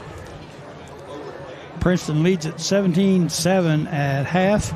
And, Chris, we got off to a really good start, and Oak Hill did exactly what they wanted to do with their first possession. They possessed the ball for almost 8 minutes, went 80 yards, scored a touchdown. That was the perfect recipe. After that, the Oak Hill offense kind of died, or the Princeton defense picked up, one or the other. And Princeton has had good field position all evening and been able to notch a couple of scores. They got good field position, got a field goal. The possession before that, they took over on the 40 and scored on 3 plays with a touchdown. They took over on the 10. Oak Hill put up a good defensive stand, forced them into a 32-yard field goal, which they converted, and hence 17-7 lead for the Tigers. Well, yeah, like you said, Oak Hill couldn't have gotten off to a better start with that first drive, 80 yards, almost 8 minutes of the clock. And then on the ensuing kickoff, they actually got the ball back when they squibbed and it hit a Princeton up man, but they weren't able to do anything with that possession. And, Princeton didn't score their first touchdown until the 8:24 mark of the second quarter. And I mentioned in the first half, Oak Hill would have taken that all day. Oh, yeah. But they were able to add another one and then a field goal. And like you said, after that first drive, Princeton's defense has tightened up. Oak Hill has had a lot of trouble moving the football. So we'll see if they come out in the second half and try to do something different. I mentioned in the first half, we haven't seen Oak Hill go to its 2-back set much. If you're wanting to try to establish the run, maybe you try to go 2 backs and run behind Tyler Ashmore at that H-back position. I'll tell you something I wouldn't mind seeing do a little bit more. It's worked a couple of times in what you think were obvious passing situations. One was on that first touchdown, a QB draw with Devin Richardson, and then the last play of the first half, Richardson got a nice chunk of yardage on the last play. And those were obvious passing situations because in those situations, Kaiser and Jennings are just pinning their ears back and chomping at the bit. They want to get back there. And when you do that, you might be able to take advantage of some of that aggressiveness, and Oak Hill did a couple of times. You have some running lanes with, quarterback draws. So we'll see. Look, the fact of the matter is Princeton's really good. Oak Hill is probably outmanned here. So the coaches are doing their best. They're going down there on the chalkboard and trying their best. But you can only X and O so much. Sometimes you got to win individual battles. And right now, Princeton, they're probably just outmanning Oak Hill. Yeah, I think you're right. And to Oak Hill's credit, they've done a decent job with those defensive ends and that bull rush that they do with their speed. They did a fairly decent job, holding those guys out. It's just it seemed like our offense is a little bit out of sorts at times. We do different things than what we had success with early, and the struggles with the punt game still haunting Oak Hill. And they give up so much because they give up so much field position with their punt game, and we saw this on them last year too. Yep. They have miscues on punts, or it forces them to go for it in situations where you really shouldn't be going for it. Yep. And like you mentioned, all 3 of Princeton's scoring drives came in Oak Hill territory. Yeah. I'm not – maybe one – no. I don't know if Princeton has started a drive in their own territory. No, they might maybe one, but the special teams are just killing Oak Hill. They give up so much field position. And, yeah, man, if they could get that straightened out, it would be – I think it would be amazing how much it would help the defense not to have to start every drive inside your own 50. Yeah. And, Coach Marion's aware of that, and we don't know his team as well as he knows it, obviously. And that punt thing is just something they've struggled with. And like you said, it's forced them to go for it a couple of times when they probably shouldn't have or wasn't advantageous to. And that makes it tough on you when you can't gain any field position. And like you said, I'm like you. I don't think Princeton started a drive inside their own territory. I don't believe. I can't remember one if they did. It wasn't very deep. Wasn't very deep in their own territory. Yep. I think on the one punt, I think they were back to about the 40. I think maybe something 42. Like that. Yeah. But other than that, no. And that's tough when you get forced into having to go and sometimes, like you said, not in the best field position. And when you do it against a team as explosive as Princeton is, then that just compounds the problems that you have. Something else they can do to maybe slow down some of that rush is, again, go to their screen game a little bit. And on that first drive, they had a nice screen. They did it out of motion. They sent Carson Treadway in motion across the formation and then throw a little bubble screen to him out here. They also hit Treadway on a little quick hook pattern. Look, Richardson's not going to have a chance to sit back here and just scan the field, so you probably need to go your quick passing game a little bit. I think from a schematic standpoint, Oak Hill's doing about all they can do. They're keeping a back end to help on protection against those defensive ends. We've seen them several times change up the snap count and get Princeton to jump. So, I mean, they're going in their bag of tricks schematically, doing about all they can. And I think that's why you see a 10-point game here at half instead of maybe a 4-touchdown game. Another thing I think you have to look at is Princeton with the luxury of being able to play man-to-man defense on the wideouts. That's a huge advantage for them because it allows them to send more people, in the box, and they've done a pretty good job covering our receivers man-to-man. So that's a big advantage for Princeton as well. But they have the quickness on the outside to do that because Oak Hill's not slow. Especially to wide receiver spots, they're not slow, and for the most part, they've kept them bottled up. And you can say he overthrew him, but completing that 30, 40-yard pass. No, the coverage coverage has been there for Princeton. Yep. They've been step for step on some of those deep balls. Sure have. So, and there's not a lot you can do about that. Yep. They just have really good athletes out there. And Brad Compton had told me before the game in midweek that Princeton was really athletic out there in the secondary, and we knew that, and we've seen that. So Oak Hill, they're kicking off here to start the second half. They really would like to try to get a stop here because then they don't want to go down 3 scores. Right. Elijah Jones set to kick it off for Oak Hill, and not sure the deep man. That's Mosser. I think that's Mosser back there. Is the lone deep man the for lone Princeton. Deep guy. So we'll see. And he's a dangerous returner. Last kick, Jones tried to squib it and hit off the Princeton up man, and we got the ball back. This time, the ball does get through as he squibs it down, and here it comes back up to the 47-yard line, and that was a nice return that time. I don't have a 26 on my roster. I don't either. So we don't know who 26 is. But we do know that he had a nice run back just now. But again, you have Mosser back there. Oak Hill hasn't been great covering kicks, so you squib it, and Princeton takes over. And this might be their worst starting field position at their own 47. 47, Man, the special teams are just really hurting Oak Hill with field position here. All right. Princeton has 17 unanswered points. Don't want to let him get 24 unanswered. Here's the handoff the low up the middle. He's tripped up and brought down prior to getting to the 50-yard line. He'll pick up about 1.5 yards to the 49.5. That was Cade Compton on the tackle. I do think Lowe had lost his footing, and it looks like Oak Hill in the first half, they were running those 2 high safeties. It looks like to me they're going back with more of a cover 1 here with Carson Treadway as a single high free safety.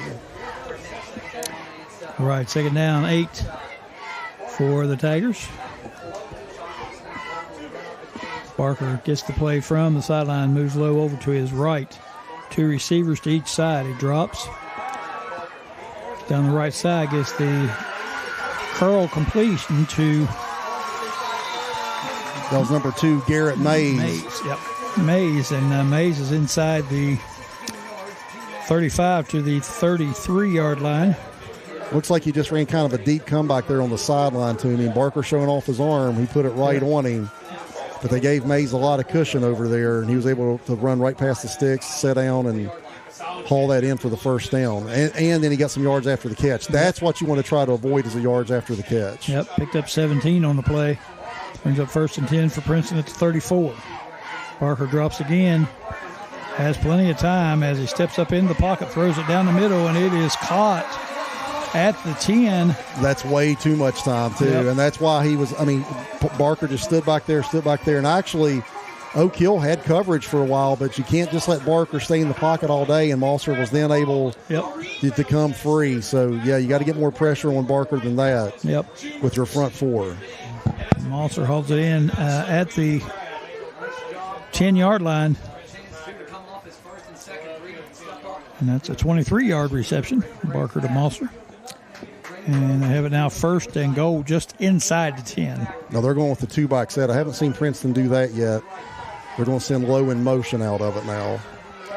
They give it to Jennings up the middle on the right side, and he bounces to his right. Gets down inside the 5, maybe right on the 5. So picks up about 5 on that one. Boy, everything Jennings does, he does aggressively and with bad intention. I mean, he took that handoff and he just hit the hole hard, and that's on defense. That's exactly the way he comes off the ball. So if you missing the first half, Jennings is already committed to Penn State, and you can see that athleticism and aggression while they like it. And he's in the backfield again here with this is Lowe actually taking the snap. Yep. Lowe takes it to the right, and he plows it into the end zone. Yeah, well, that might be coming back. Yeah, there's a flag down on the play. That might be coming back. We'll see. You have a Princeton lineman down. I don't know. I didn't catch what happened here, but Holding. That is coming back. All right, so holding on Princeton. And that was Jimmy Bowling, who was shaken up for Princeton. He's a 6'1", 245-pound junior. He came up hobbling. I think he's going to try to gut it out, though. He's not coming off the field, so he's going to try to gut it out. But instead of a touchdown to go down 3 scores, Oak Hill gets a break there, and that's going to back Princeton up here and put it back on the 15. And it's a second and goal situation, so that's second and goal from the 15. And that's a couple times we've seen Princeton with a little wrinkle there where they'll put Lowe at a quarterback and then run an option with him and Jennings.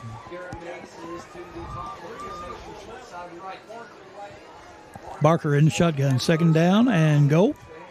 Fakes it to Lowe this time, drops deep, has time, throws it out to the left. Wide open receiver, squirts right through his hands.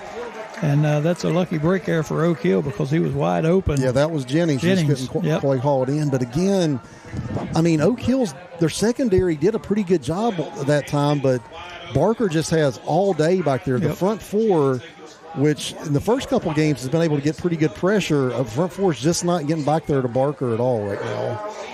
Way too much time. Brings up third down and goal 9. That's 9:09. Can't really tell from that clock, that new clock we got. Yeah, 9:09 on the stop clock right now. 9:09 from the 15, third and goal for the Tigers.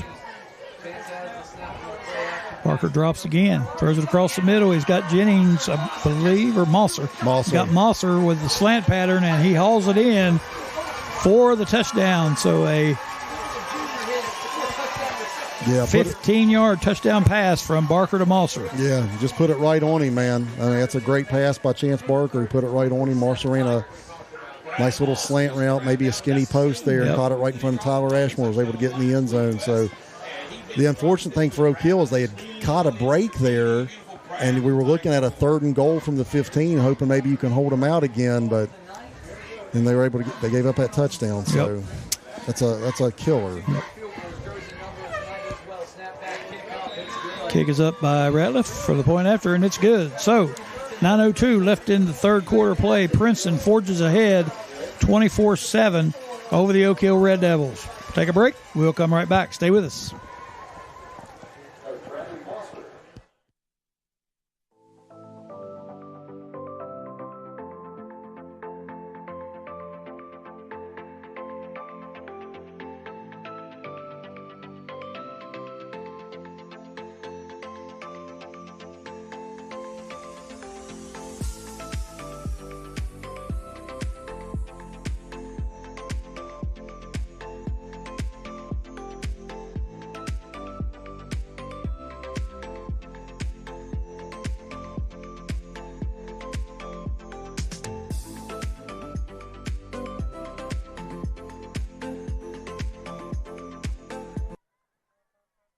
Welcome back to the New River Network's coverage of Oak Hill High School football. The Princeton Tigers, 53 yards in 7 plays, ate up 2:51 of the clock. So, again, good field position working in Princeton's favor. Very short drives. Here's the kick.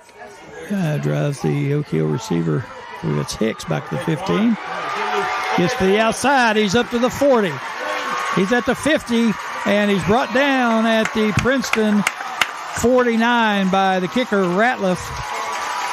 Well, Oak Hill needed that. They needed some type of spark, and they were able to get it that time from Antoine Hicks.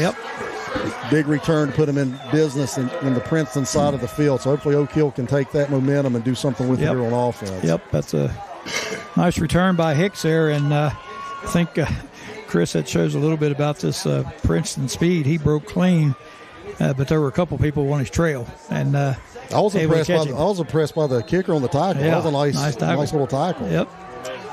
All right, here comes O'Keel. 1st and 10 from the Princeton 48. Give it to Ashmore. He bounces out to his left. He stood up there, and he's going to be brought down after he loses about a half a yard. Yeah, that was Markel Lowe from his linebacker position. And again, that's Princeton's speed and athleticism. The first couple of weeks, we've seen our backs be able to kind of bounce it out to the outside and get some room. That's a lot harder to do against Princeton.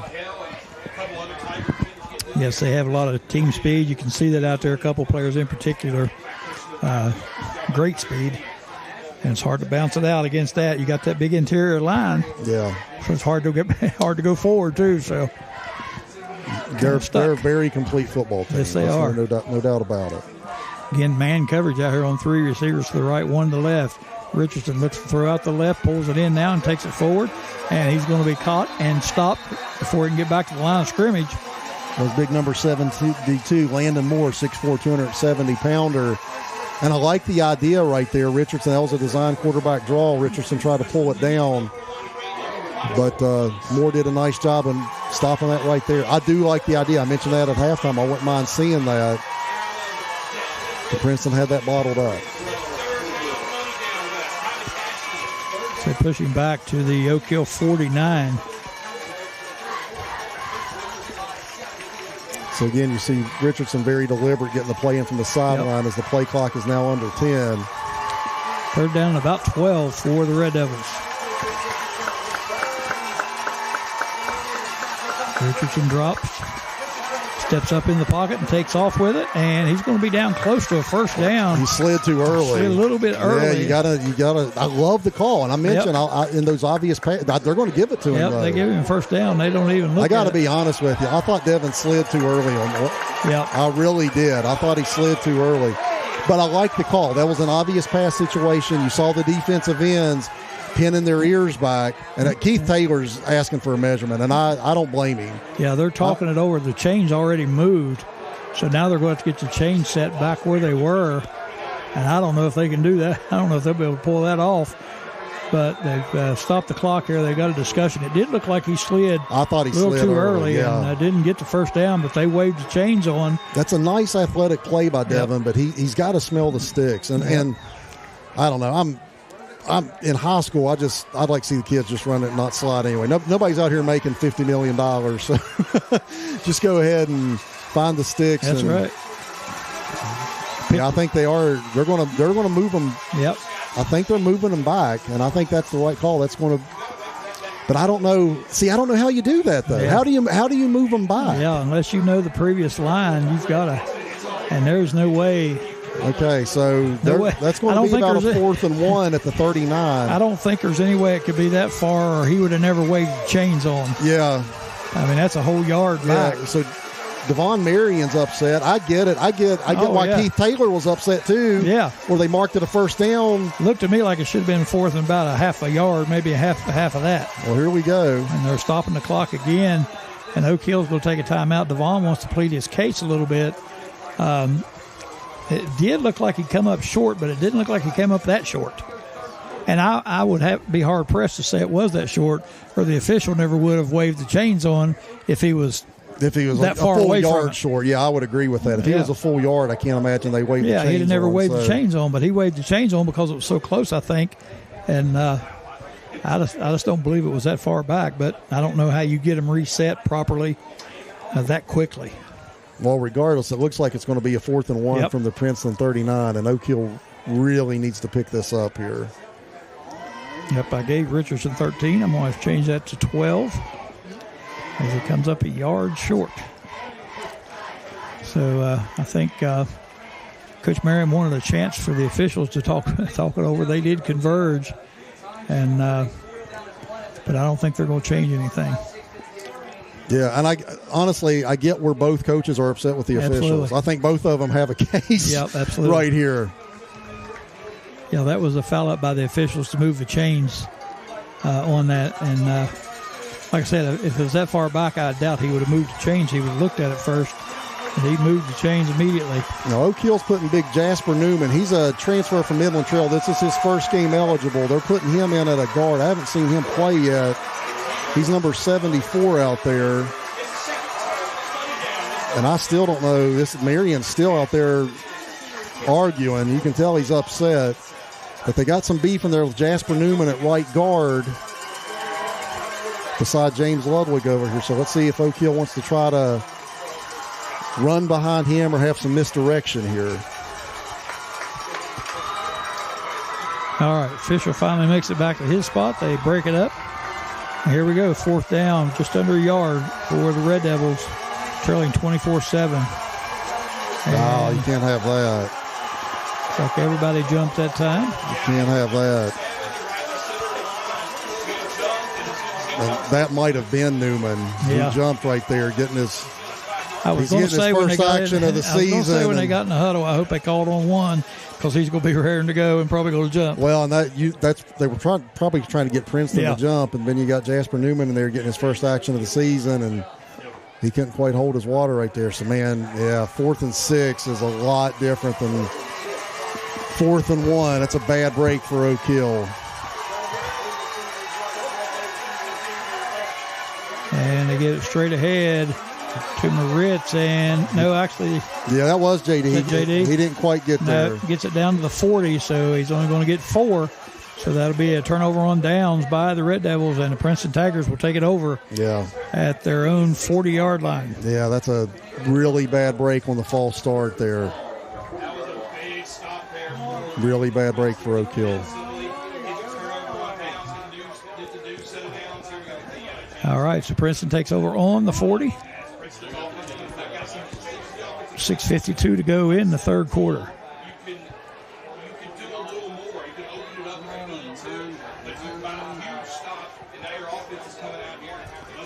Again, you're Oak Hill. You can let this thing slip away from you. They got a bunt set here on the left. I haven't seen this yet. See what they want to do out of this. Screen. For a little screen. That's an odd-looking play. But they got a flag Mosser down over here. Yeah, something wasn't right about all that. Mosser picks up 8, but we're going to wait and see what the call is. That was a strange-looking series of play right there. Yeah, they had the bunt set to the left, and they tried to run a really quick screen out of here to Mosser out of that bunt set. But here's the call, maybe.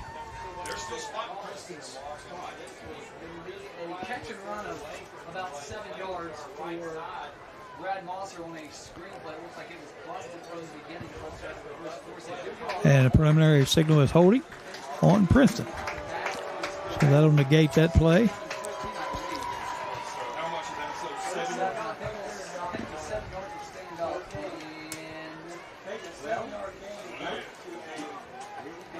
They might mark it off 10 yards, so they negate the play. That's going to make it a first and about 20, maybe 21 here, Greg. Ball back to the just beyond the 30. So first down and 20 for Princeton. That was an unusual play. Pretty effective. A lot like a running play back to the middle. Yeah, that was an unusual play out of that set. All right, 2 receivers to each side. Barker in the shotgun. Looking to throw again. He tucks it in, and he's going to get sacked before he can get rid of it, and that's another big loss. James Ludwig, great job. They finally got pressure on Barker with that on that front 4. Yep. They've been needing to do that, and I got to tell you, that was really good coverage out here. I was watching out in the secondary, and they ran a little bit of a rub route out here with their slot and their split end, trying to create a natural rub, and Oak Hill did a nice job of picking that up. And they had that covered up pretty well, so nice job by the secondary, and that allowed Ludwig to get back there. All right, that brings up second down now. He lost about 9 on that, so what are we looking at, 29? Second and a long way to go, but Princeton's capable of getting it. Yep. They are. You cannot relax against these guys for a second. Nope, second and 29. We'll see what they draw up here on this play. Don't have many second 29 plays in your books. They got a man wide open deep. Now it closes. And, what a beautiful catch. What a absolutely beautiful catch. That's Wyatt Klein, number 5. What a grab out there. I said he was wide open. Safety closed on him quick. He tapped it, bobbled it, and then was able to grab it. What an incredible catch that was. And that's, 2nd and 29 and they pick it up. That's such a backbreaker for your defense. You have some momentum going. And you're right. I think that was Antoine Hicks who was coming over. He just couldn't get over quite in time to break that up, and great concentration by Klein to haul that in. Got a 36-yard gain on 2nd and 29. Backbreaker for Oak Hill. Big backbreaker. Yeah. That's tough. 1st and 10 for Princeton. And, you look for them to hit that running game a little bit more here, as they're probably interested in running out some clock as well, but they're going to continue to throw. They throw the inside screen. And, again, good yardage ahead. And that's Malser as he gets it up to the 29. Yeah, nice job on the screen. You like to see Oak Hill's linebacker scrape over and close that off from the inside a little bit. They couldn't get over that time, and Malser doesn't need a lot of room before he's through there. Pickup of 16 gives Princeton another first down. And this passing game is explosive. Yeah, they're tough. But they can run it when they want to, too. Yep, that's right. Got Markel Lowe in the backfield. I wouldn't be surprised to see him getting more involved here all of a sudden. 4:58 left in the third quarter.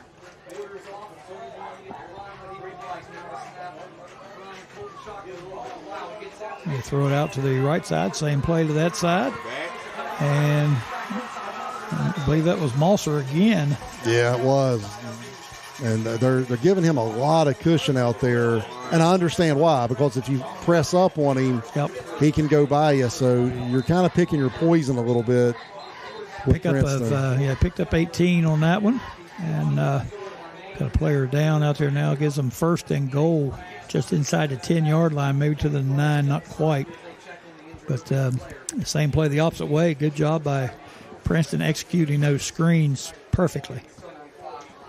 I mean, you have athletes out there like Malser and Lowe and Jennings, some of those guys. Oh, get we that got ball a flag, too. I think somebody from Oak Hill might have been barking a little bit.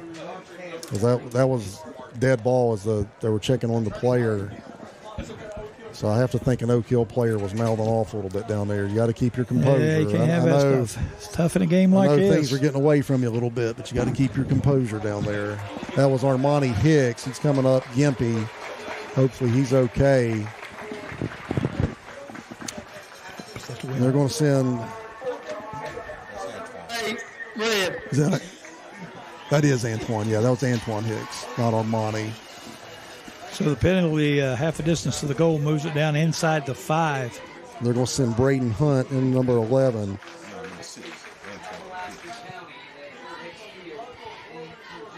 So Princeton's in business now here, 1st and goal, Greg. Yep. 1st and goal to 5.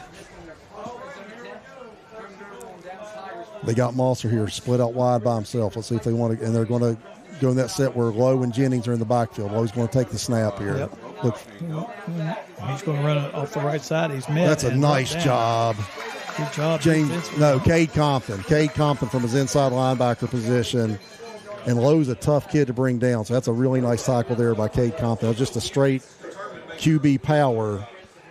And Cade did a nice job of holding his ground right there.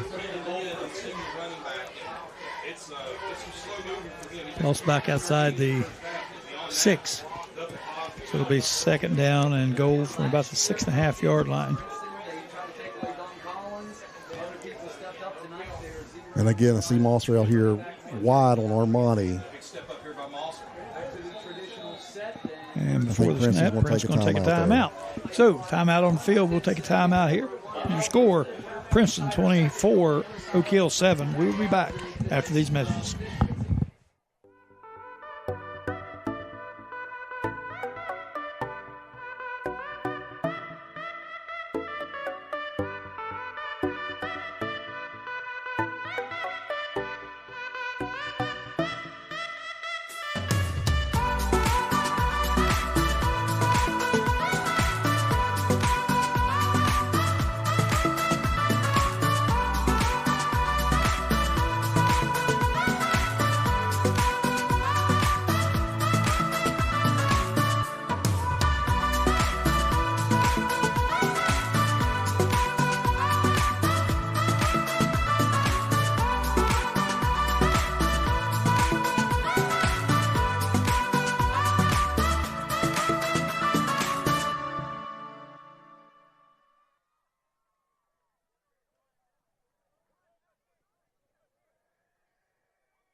Welcome back to the New River Network's coverage of Oak Hill High School football.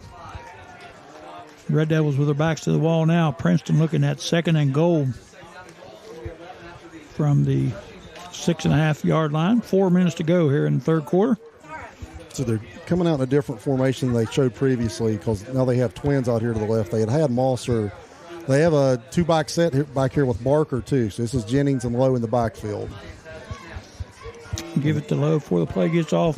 It's a false start on Princeton, so they started going backward now. But so if you're history tells us anything, going backward is not such a good thing for Princeton because they go forward pretty quick. They go afterward. forward pretty quickly, yeah. And if you're Princeton coach Keith Taylor, you're probably unhappy with a lot of these penalties. That gives them something to complain about over the course of next week. They want to clean up some of this. They've had a lot of holds and false starts and unsportsmanlike, so they don't want to have that moving forward. Yep, for as polished as they are and as good as they are, you would expect those penalties to come down each week. But they have had a few tonight. 3:57 left in the third quarter. Barker takes a drop, looks to the left side, completes it to Mosser. And is he going to be drugged down? Finally brought down at the 1-yard line, inside the one, about the 1 foot line. Yeah, I tell you what, Tyler Ashmore was hanging on for dear life there, and he was finally able to get him down. But man, that's a great effort by Mosser. And you really see these Princeton players, they don't go down easily. No, they fight for every yard, and Mosser sure did right there. All right, so that makes it 3rd down now, but ball inside the 1-yard line, 3rd and goal. Passing game really been on track here in this third quarter for Princeton. Yeah, it really has. They get good protection. Barker's a good quarterback, too.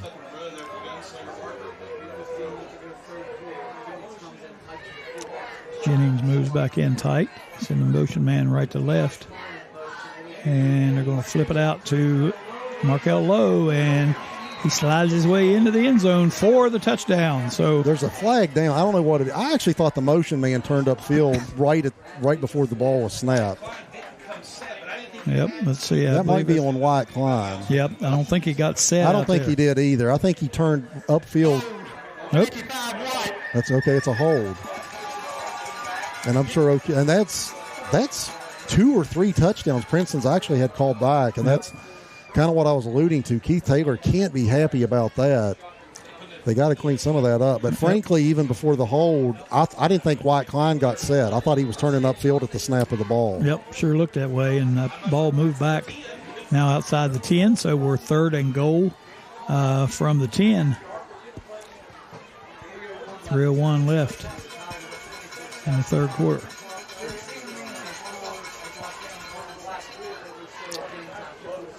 Expect them to throw here.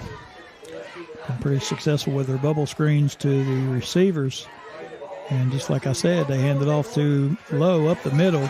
He's brought down at about the 8-yard line. And that was a nice job by both linebackers. That was Cade Compton and Mikey Spike, both in there on the tackle that time. And Lowe initially had a hole, but they filled it. And Lowe lost his footing a little bit, but that's because he was trying to make a cut and didn't have nowhere to go anyway. So nice job by our inside linebackers right there. See what Princeton decides to do here. On this 4th and goal, they obviously have a good enough field goal kicker to kick the field goal, but it looks like they're talking about going forward here. Play clock down to 10 seconds. Barker quickly gets back, tries to hurry his guys up, get them set. Play clock down to 2. He gets a snap. He rolls to his right, looks to the end zone, and it's almost picked off there. I'll tell you what, I think that was Z Lewis. I can't tell if that was Z or I think that was Z Lewis. And if Z holds on to that, he's got some room to run down the sideline. Yep. It's a nice stop. Don't get me wrong, that's a really nice stop for Oak Hill to keep him out of there. Yep. But if Z can hold on to that, he might be running with it for a little while. Yep, sure will. A good defensive effort by the Oak Hill Red Devils. They hold and take over possession at the 8-yard line. And from my vantage point up here, I could see that play develop. And Z did a really nice job of reading the quarterback's eyes and just breaking on the ball. So nice. I don't want to take anything away from him because he did do a nice job right there. 2:08 left in the third. Oak Hill breaks the huddle. Again, they have the ball on the 8-yard line. And we'll try to get outside a little bit, and that's not going to work as they give the jet sweep there a try. Yeah, and that's Caleb Kaiser ran that down from the backside from his defensive end position. Yep, Treadway on the carry. He's going to lose all the way back to the 3-yard line, so that's a loss of 5. I don't know if Oak Hill's got the speed to get out on the edge against Princeton, honestly. Nope, I don't think so.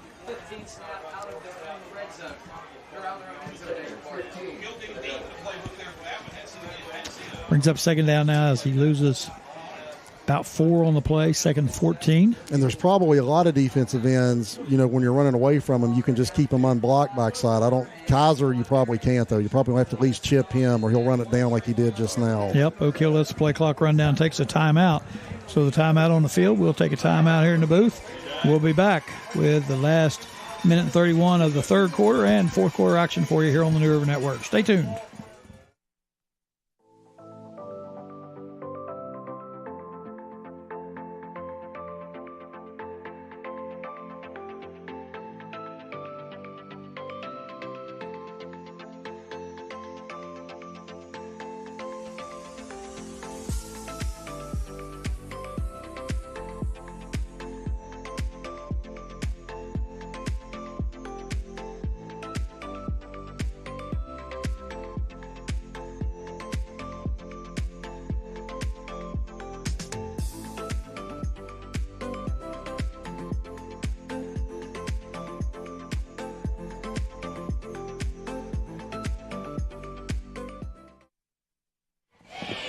Welcome back to the New River Network's coverage of Oak Hill High School football.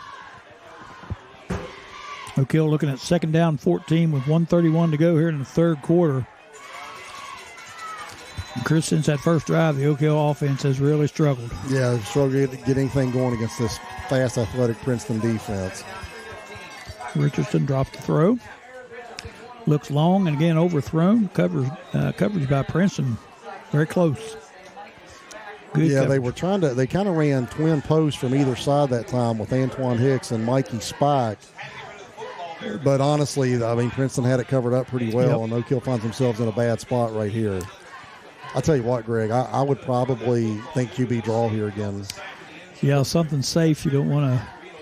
Yeah, those ends are going to be probably pinning their ears back, trying to get to the quarterback, and it might create a natural running lane. So there's no great option here. I'd probably just be thinking QB draw. Yeah, if you want to do something safe, you don't want a big turnover here. Give them a chance. You don't want to be forced to punt, so you got to try to get that, and that's a good call. Quarterback draw. He tries to get out of the end zone. He fumbles the football, and it's picked up and taken into the end zone. That's Wyatt Klein. By Klein. And Princeton, just like that, recovered the fumble and carried it into the end zone. So Richardson trying to get out of the end zone, fighting for yardage. Yeah, I think that was Daniel Jennings that popped that loose. He ran him down from the backside. That's a couple times Richardson's put the ball on the carpet tonight. And that puts Princeton up 30-7. That's something you could ill afford if you were Oak Hill. Yeah, it's getting away from them right now. Yep, that's probably the worst thing that could have happened right there. Yeah. All right, Ratliff on for the point after.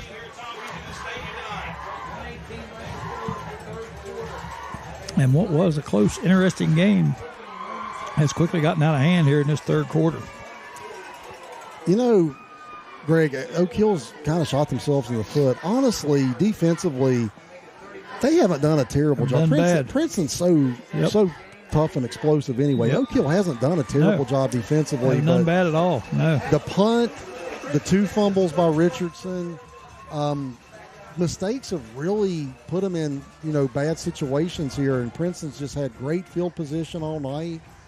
And you just can't keep giving them the ball in that type of field position and hold them out all night. Yep. So I'm not going to fault Oak Hill's defense too bad, but special teams and turnovers have really been the story of the game here tonight. And you look at Oak Hill offensively, the first quarter of the game was very impressive. But since then, They really struggled. They've been in their own territory the whole game and deep in their own territory for the most part. And, again, against a team like this, you know, you can ill afford to stay in negative field position all the game and turn the ball over, that sort of thing. And Oak Hill's struggled with that. And the punting game has hurt them. Turnovers have hurt them. And this Princeton defense is pretty daggone good. Honestly, I've mentioned, I wouldn't mind seeing them go in that 2-back set, see if we can get the running game established maybe like that. Do something different, show Princeton a little different look with Tyler at that H-back. Maybe go back to your quick screen game. Yep. We haven't seen them really come back to that since the opening drive of the game. But right now, they can't get anything going against this Tiger defense. Ratliff set to kick it away from his 40, and he punches it on the ground this time. Picked up, fumbled, and then fallen on. And I'm not sure who that was that did all that.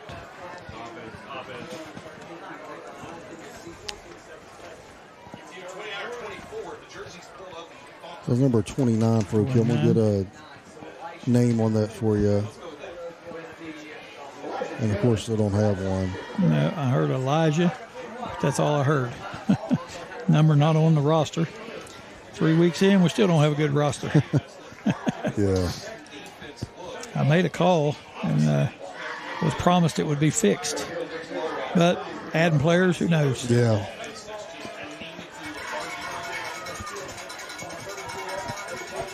So Oak Hill starts on the 32, their own 32.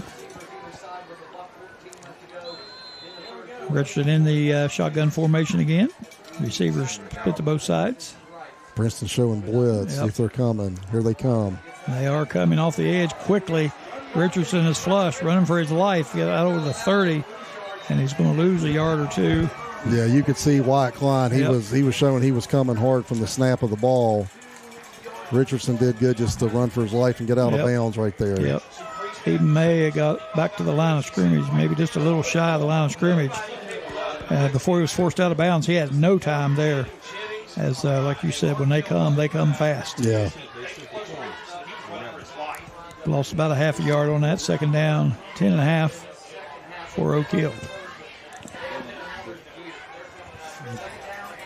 They have trips to this tight side here, tight formation to the line of scrimmage.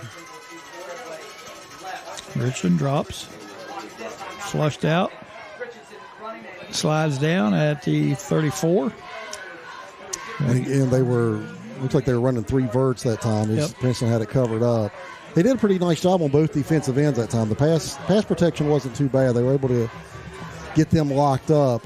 Richardson got what he could out of it, but it wasn't much. Pick up of about 2, maybe. Are you lucky? And at this point, they might be spying him a little bit, too, where they've shown that QB draw a few times.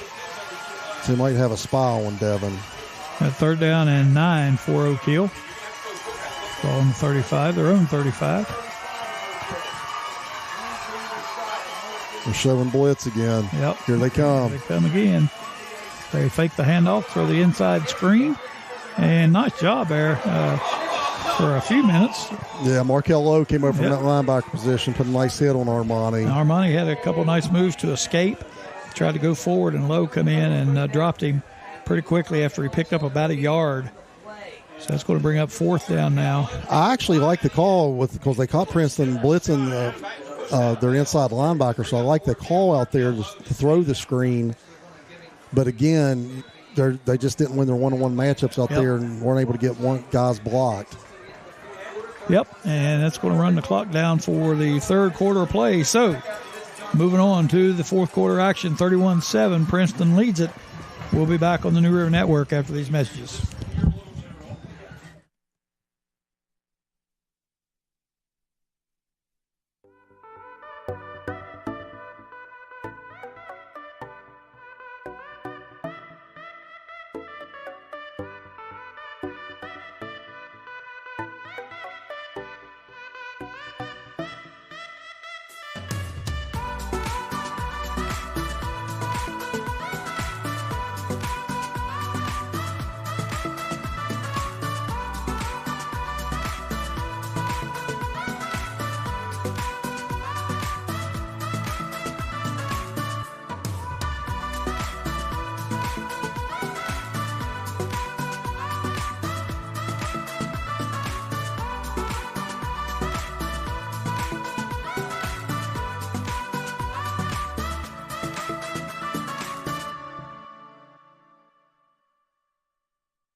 Welcome back to the Newer Networks coverage of Oak Hill High School football. Chris Rader here bringing you all the action. Fourth quarter set to begin. Oak Hill in that position they've been in all night, 4th and long. Richardson drops, buys some time, throws it deep, and ball is hauled in and caught. Armani Hicks. Beautiful reception by Hicks that time. And Princeton had 2 men back there. I mean, Devin was just throwing it up, hoping something good happened, and Armani just made a great individual play that time. It puts Oak Hill in business at the Princeton 19. Yep. Great play for Oak Hill. Yep. 44-yard reception. Takes the ball down to the Princeton 19.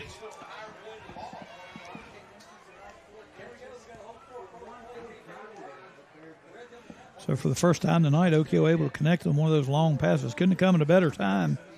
No, it couldn't have. They needed that in the worst way. Needed that bad. 4th down, and a good job by Devin Richardson that time to buy himself some time as he stepped over to the left to avoid the rush and stepped up in the pocket and made the throw. Good job by Richardson. Great catch by Hicks. Now here's that 2-back set I've been asking for all night.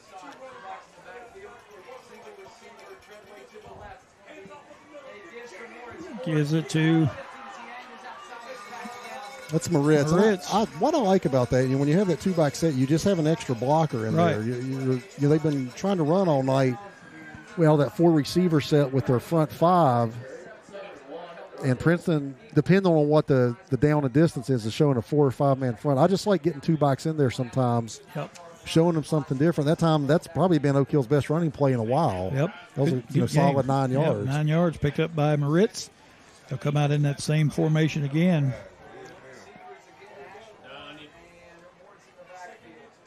And they give it to Moritz. Fake it to him this time. Richardson keeps it himself, dances, looks for room, finds a little bit, gets ahead enough for the first down. As he picks up about a yard on the play, and that was all him getting that yard.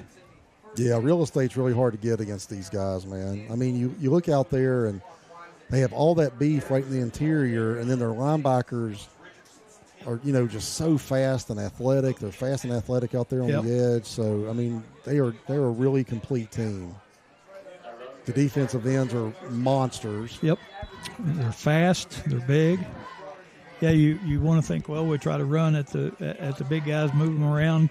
Linebackers are right there. You try to go outside. You got the defensive ends who are super quick, along with the linebackers. So, yeah, it's tough sledding. Finding time to throw is tough. Richardson fakes it to Moritz, fires it in the end zone. That was a fastball. Man, he let that one go. That was a fastball. That's a hard one and he put it on Armani's hands. But that's a tough catch. Might have broke his fingers. I'm not going to fault Armani. Yeah, he's probably counting his digits right there and make sure he's still got them all. Yeah, Richardson let that one go. And that was a nice job. J.D. Moritz picked up Caleb Kaiser, one of those tough defensive ends that time on the pass rush. Good protection. J.D. did a nice job. It was there, but that's a really tough catch in traffic on a really ball that was zipped in there by Devin. Yep. All right, 2nd and goal. They give it to Moritz this time right up the middle, and he breaks through and trucks it all the way to the goal line for the touchdown. J.D. Moritz goes 10 and puts it in the end zone for the Red Devils. Yeah, I got to say, I wish they would have went to that 2-back set a little earlier. I do think that they can maybe get something going out of that with their run game. Yep. No, it's easy for me to set up here and second guess. But it looked good. It looked good when they went to it that time. They had 2 nice run plays out of it.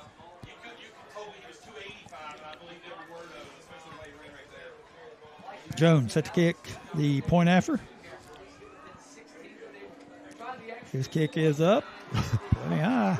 And Jeremy Lewis was jogging onto the field as the ball was snapped. No, if it was behind. I don't know if any officials saw it. We saw it up here. I think they're going to get away with it. No flags on the field, so that's going to cut it to 31-14. Yep, 3 minutes and 12 seconds used on that drive. 8 plays. Goes 68 yards. Impressive drive by Oak Hill. Well, the key play, that 4th down, he just threw it up for grabs down there, and Armani, really between 2 Princeton defenders, was able to pull that down and was able to set up that touchdown right there. And then when they got down there inside the 20, they went to that 2-back set, and I thought it was pretty effective for them running the football. Yep. Yep, moved the ball well on the ground once they got down in that red zone. And we just get a flash of the new lights here. Oh, yeah, man. Show it all. On of all. Show it all. Got a message from somebody that said, I hope you get to see Big the colored time. lights. That's And there big we go. time. They flashed them a little bit. Yeah, show them off. All right, 31-14. Hats off to Oak Hill, too, for continued effort. You know, a lot of teams would have just thrown in Absolutely. the They hat. have not folded. I Nope, agree with you. Still playing hard. Playing hard. Jones set to kick it off. I think Malser is back at the 12-yard line. I don't know if I think that's him. And he's been pooching the kicks. So far, he squibs this one. It gets loose, but it is Yeah, that was falling dangerous on that time. That was Brady loose. Klein and got it. But, That was loose yep. just for a minute there, Yep. but Klein was able to jump on it. had a chance. So Princeton will take over. They lead at 31-14, and they'll be starting this drive on their own 39 with 10 minutes to go in the ball game.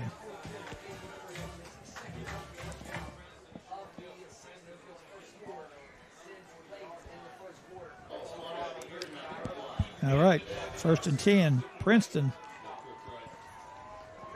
A good defensive stand here for Oak Hill.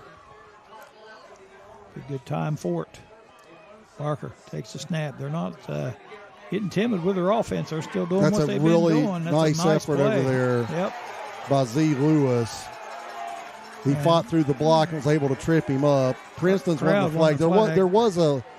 There was a late hit. I don't think there was anything. But the problem was he went down to a knee. Nobody blew a whistle. Right, exactly. And he tried to run. So that's exactly yeah, right. they hit him, and that was. I don't think that was a penalty. No, and there was no bad intention on it. They're just playing. And you're right. There hadn't been a whistle yet.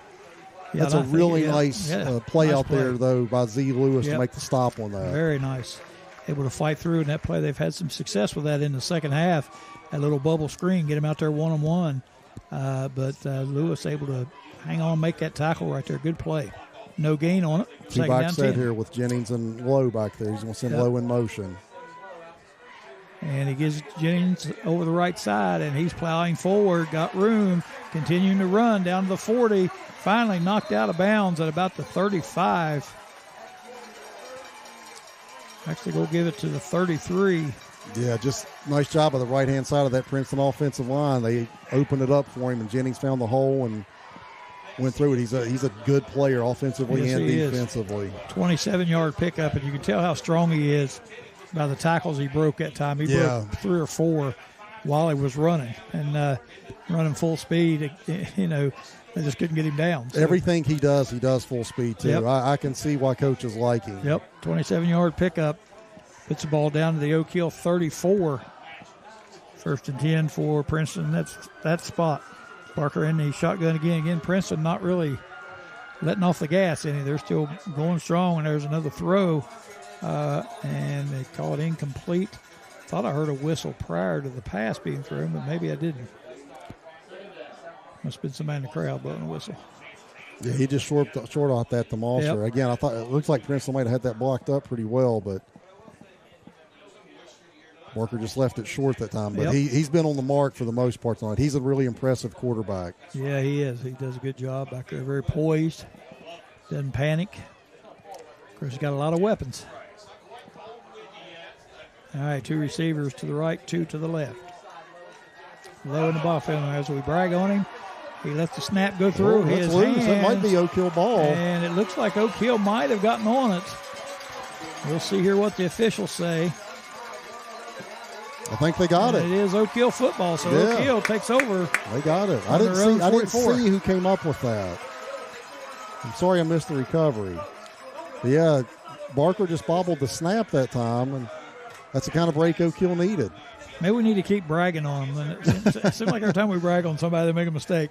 We bragged on Barker. He's had a pretty flawless game tonight, had a fine game, and he's a heck of a quarterback.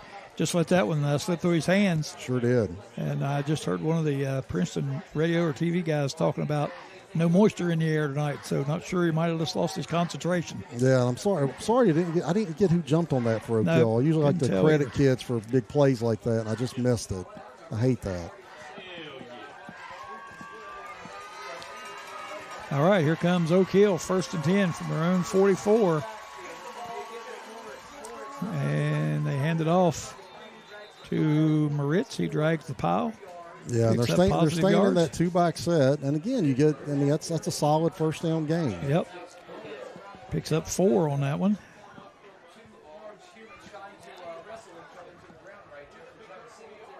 So brings up 2nd down and 6 now. Now maybe you show them that same look and have a little play action or something out of it. Show them something. You've been showing that same action, running the ball. Maybe do a little play action out of that 2-back set. Devon's going to keep it. Yep. Fakes it to Moritz, keeps it himself, gets up over the 50, slides down at about the 49.5, so well short of the first down. I tell you what, I wouldn't mind seeing him get that slide out of him. Yeah. They're trying to protect him. He's trying to protect himself, and I get that. But he's such an athletic quarterback. I think he just makes it too easy on the defense sometimes when he gives himself up that easily. Yep. I'm not so sure he didn't have extra yardage there if he tries for it. Hands to Moritz this time, looking for first down yardage. Gets it up over the 45, down to the 42 of Princeton. So that'll be first down for the Devils. And they found something out of that 2-back set. I mean, they really have. They found something out of that 2-back set. They're running the ball pretty effectively out of it, even against all the beef that Princeton has. I got to see how big number 78 is listed for Princeton. He is a monster.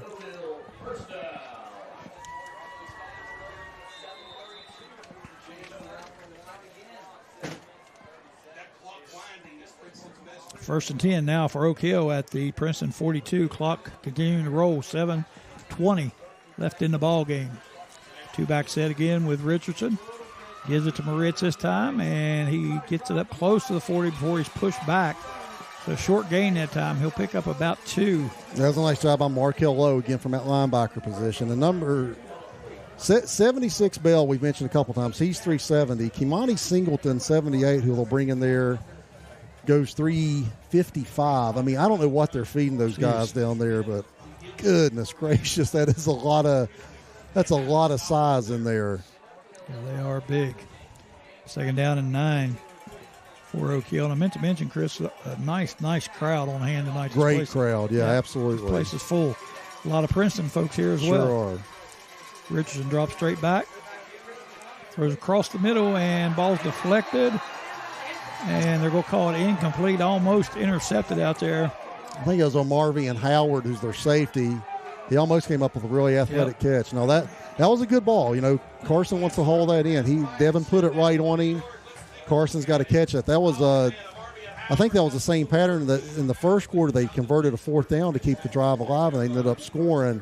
That kind of looked like the same pattern, that little button hook over there, but he couldn't haul that in that time. Richardson again, he put some arm behind. He's got an arm, yeah. Devin can throw it. All right, 3rd down 9. Richardson drops. Pressure comes, steps up in the pocket, going deep. Got a man, hauls it in. That is a great touchdown. Oak Hill. That's a great pass and great catch. Pass. My gosh, that pass was right on the money. That's Armani Hicks. Armani Hicks hauls it in. Beautiful throw and catch. Fantastic. 41 yards. Richardson to Hicks. What a play. And I want to give credit to the offensive line. They got both defensive ends blocked up that time. Devin felt a little bit of pressure from his outside and stepped up in the pocket and threw a beautiful pass, and just great concentration by Armani right there. That's great execution by Oak Hill. Nice job. Here's Jones on for the try, and it's good. Oak Hill's crawled back into this thing. Getting to see the lights again. And that was about a 2-minute and 50-second drive. That's what Oak Hill needs. 6 plays. And they go 56 yards. So very impressive. This Oak Hill offense all of a sudden has come to life. Yeah, they really have. And I can't say enough about that play. The protection, the throw, and the catch. Yep. Just great execution all the way around from the Oak Hill offense on that play. That looked beautiful from up here.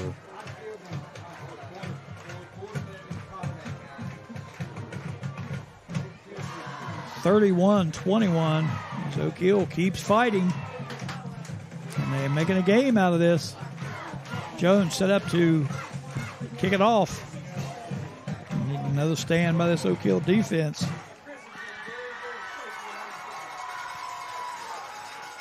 Beautiful pass and catch. So by the Red Devil offense that time. Yeah, you know they're going to try to one-side it here.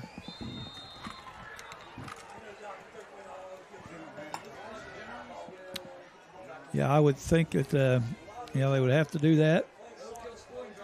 They've squibbed just every kick. Yeah. The first kick of the night went off of one of the up men, and we recovered it. So, but I would think this has to be not as just like this has to be an onside kick. Yeah, onside kick. Absolutely. I agree. Yep, I agree. 6 minutes to go in the ball game, and they booted away. That surprises me. Yep, and picked up at the 15 by Lowe, and this is dangerous. Flag down low. Yep, flag down as Lowe cuts it across the 40, gets it out to the 45, all the way down the sideline. Thought it was out. Goes all the way to the 22-yard line. Well, again, we got a flag on the play. And I think it was Bradley Mosser just tackled Z. Lewis down there. He just absolutely grabbed him and tackled him. So, yeah, that's absolutely going to come back. Yeah, you knew as soon as Lowe got the football in his hands and got ahead of steam, it was going to be problematic. And again, that's something Princeton's going to have to clean up moving forward. We've seen a ton of flags on the Tigers tonight. And actually, I remember from last year when Oak Hill played them, they had a lot of penalties called on them. So moving forward, they definitely want to be a little more disciplined than that. Because if they want to reach what their goals are, which I know is a state championship, they're going to have to cut some of these flags out. So instead of having it on the Oak Hill 22, Princeton will start on their own. Now, I think 21. I think Oak Hill's got 2 timeouts left. It seems like they had burned a timeout earlier, so I think we don't have that on the scoreboard. I'm going by memory here. I think they have 2 timeouts left. Yep. Change or set up and backwards. It's something you want to start thinking about with 6:08 left in the game and, down 10. So they get the change set. Princeton will start on their own 21-yard line. Barker in the shotgun. You look for Princeton maybe to try to use some clock here with some safe passes, and that was a safe pass, and that's going to turn into yardage. Great move out there by Malser as he turns. Another flag, though, Greg. There's another flag out there. 14-yard. We'll see. I don't know. Run. Carson Treadway is having to be held back. I don't know. I didn't see what happened. I know. Another flag comes in. That might be on the Princeton sideline there. That was a late flag there.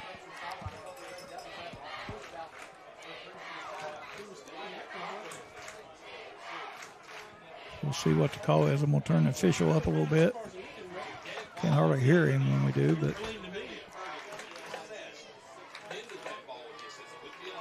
What number? Okay, 3. I have no idea what was said. Personal foul against red, number 3. That's Carson Treadway. Out of bounds. So that was one Oak Hill that time. That was Carson Treadway. I didn't see what happened. Said he'd been ahead going out of bounds. So 15-yard penalty on Oak Hill. And that's, and Oak Hill has to clean that up themselves. If you're trying to make a comeback here, you can't give an already terrific offense a free 15. Yep, so you had that 15 to the catch and run. And I tell you, Oak Hill almost had that stop for a loss. That was really close to being a loss, and Mosser was able just to squirt out of there. Catch and run was 14, and the penalty's 15, so it's 29 yards picked up by Princeton. Barker scrambling around looking for some time, trying to find somebody open, reverses his field, goes to the left. He picks up 10 down to the 40, and maybe a yard beyond that. There's another flag. I think getting a little chippy out there now. Getting very chippy. I think that's going to be on White Klein for Princeton. And, every play you're seeing guys throwing each other to the ground. And yep. And I got to say, man, it was a little chippy between these teams last year when they played, especially the regular season game down in Princeton got really chippy. And you hate to see that. I mean, but it's competition. Kids are competitive, and That happens sometimes. Barker picks up at 11. So we'll see what the penalty call is. I do think that's probably going to be on Wyatt Klein, though. Dead ball personal foul, number 56. No. 15 yards. Okay, I thought I saw something different then. I did. That's on James Ludwig. I didn't see, and now that's 30 yards in penalties that Oak Hill has given up on this drive. And, man, you had a little momentum going. You'd climb back in it and sort of made it interesting. And now Oak Hill's losing their composure. Just, you can't do that. You got to play smarter than that.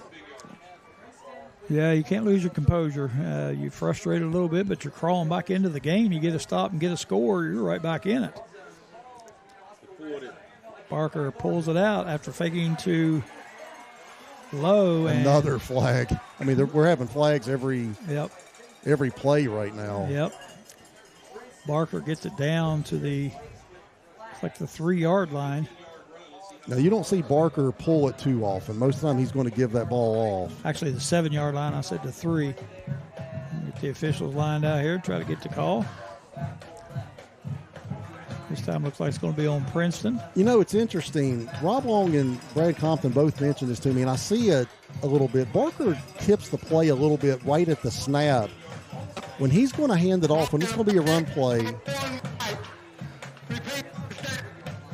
when it's going to be a run play, Barker will kind of step toward the line of scrimmage a little bit. Yeah. And when it's a pass play, he just stays back there in the gun. But when he's looking to run it, he always takes a little jab step toward the line of scrimmage on a run play. That gain negated, and the penalty moves it back. That's a run. To the 22. Gives to Markel over the right side. Has some running room, and again, hard to bring down as he fights his way down to about the 13. Yeah, if you watch Barker at the snap of the ball, when he's going to hand it off, he will take a step toward the line of scrimmage every time. And that was enough, I believe, for a first down. They haven't moved the change yet. Still have first down showing, but now they move the change down. So 1st and 10 from the 12.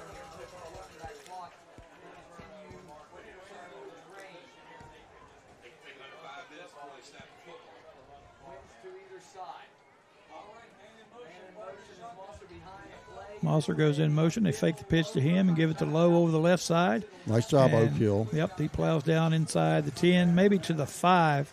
Couldn't really see. That's on the far side over there. We're having trouble seeing who that is, but that was pretty well defended. And where Lowe tried to bounce that out to the short side, Oak Hill was able to use the sideline as an extra defender that time. They did get him out right at the 5-yard line, just maybe half yard short of that. Be second down now, about 4 for first down yardage. And Oak Hill would somehow love to bow up and not let him get a touchdown right here and keep it at a 2-score game. Yep. Under 5 minutes to go in the game. And they get Mosser in motion. They give it to him on the jet sweep. He's got room, and he cuts it back in to the end zone for the touchdown. Yeah, it's just a nice play. That's actually 2 times they've done that. They did it one time with Jennings in the first half, where they just bring him in motion from that wide out position and run a jet sweep, and both times they've had that blocked up really well, and Mosser wasn't touched. He was able to just cut up inside his tackle out there, and just a really nice job by Princeton. But again, man, Oak Hill made it easy on him by giving him 30 yards and penalties on that drive. Sure did. They went 60 yards in 8 plays, and they ate up 2 minutes of the clock, and aided by 2 personal fouls on Oak Hill. So Oak Hill crawls back into it, and then just like that, Princeton marches 60 yards for the score in under 2 minutes. So 4:52 left in the ball game. Princeton leads it 38-21. A tough break error by Oak Hill. You gotta maintain that composure. Yeah, man, you really do. And the shame of that was, I mean, they had some momentum. Yep. They really had some momentum, and they just gave it all away on those 2 big penalties over there. Had it cut to 10. You get a stop right there, get the ball back. You're lucky enough to get a score. man, this thing's close. Yeah, no, absolutely. I mean, half of the Princeton yards that time were penalties. Yep. That drive started on the 40 and 60-yard drive, but they gave up 30 yards in penalties.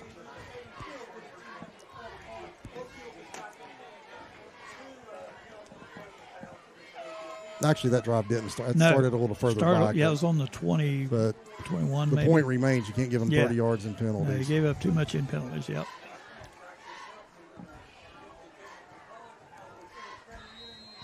All right. Ratliff set to kick it away.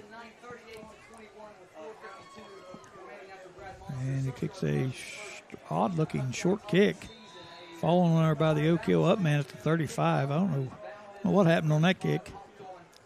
I don't either, but I'll tell you what, I wouldn't mind seeing Armani just take that and try to do something with it. He's one of your skill position players. He just caught that touchdown pass, and instead of falling on it, try to do something with that. Yep. All right, so Oak Hill starts at their own 35.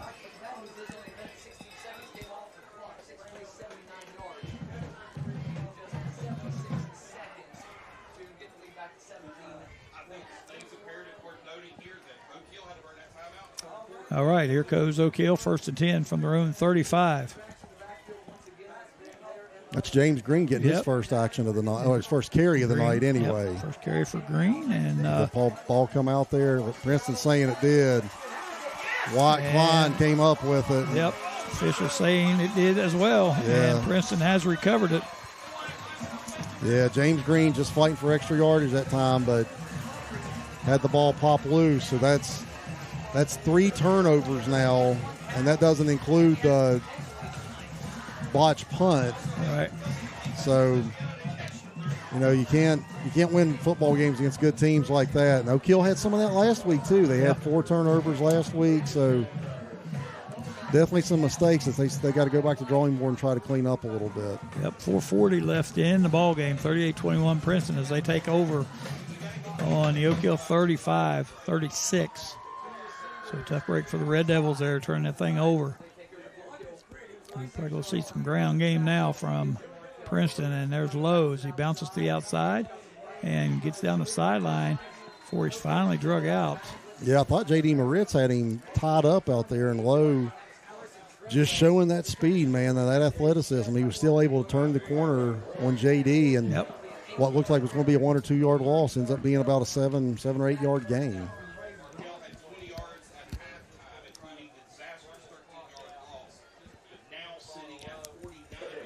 Picks up 7 on that play. Brings up 2nd down 3.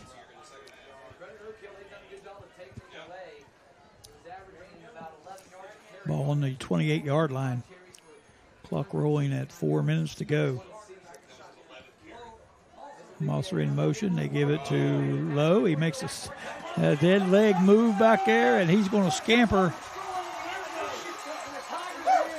28 yards for the touchdown. So Markel Lowe again, tremendous quickness. Yeah, James Green fired in there, just overran the play, and once he did that, just great blocking downfield, and Lowe showing his speed and athleticism, able to squirt through there. Yep, and he burst through the line. Once he got beyond the line of scrimmage, he was going. Nobody touched him after that. So after the turnover, Princeton, 2 plays, 35 yards.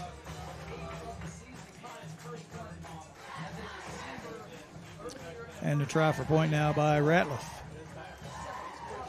Barker holds. Well, I don't know what happened there. Something totally wrong on that one. It's like like Barker might have jerked the ball out for I don't. Yeah, he almost pulled a Charlie Brown and Lucy. I mean, that's what it looked like. That was a very strange looking play. It's like he was punking him. Kick is no good. Your score 44-21. Princeton leads it here at John P. Duda Stadium on the New River Network. We'll take a break. We'll be right back.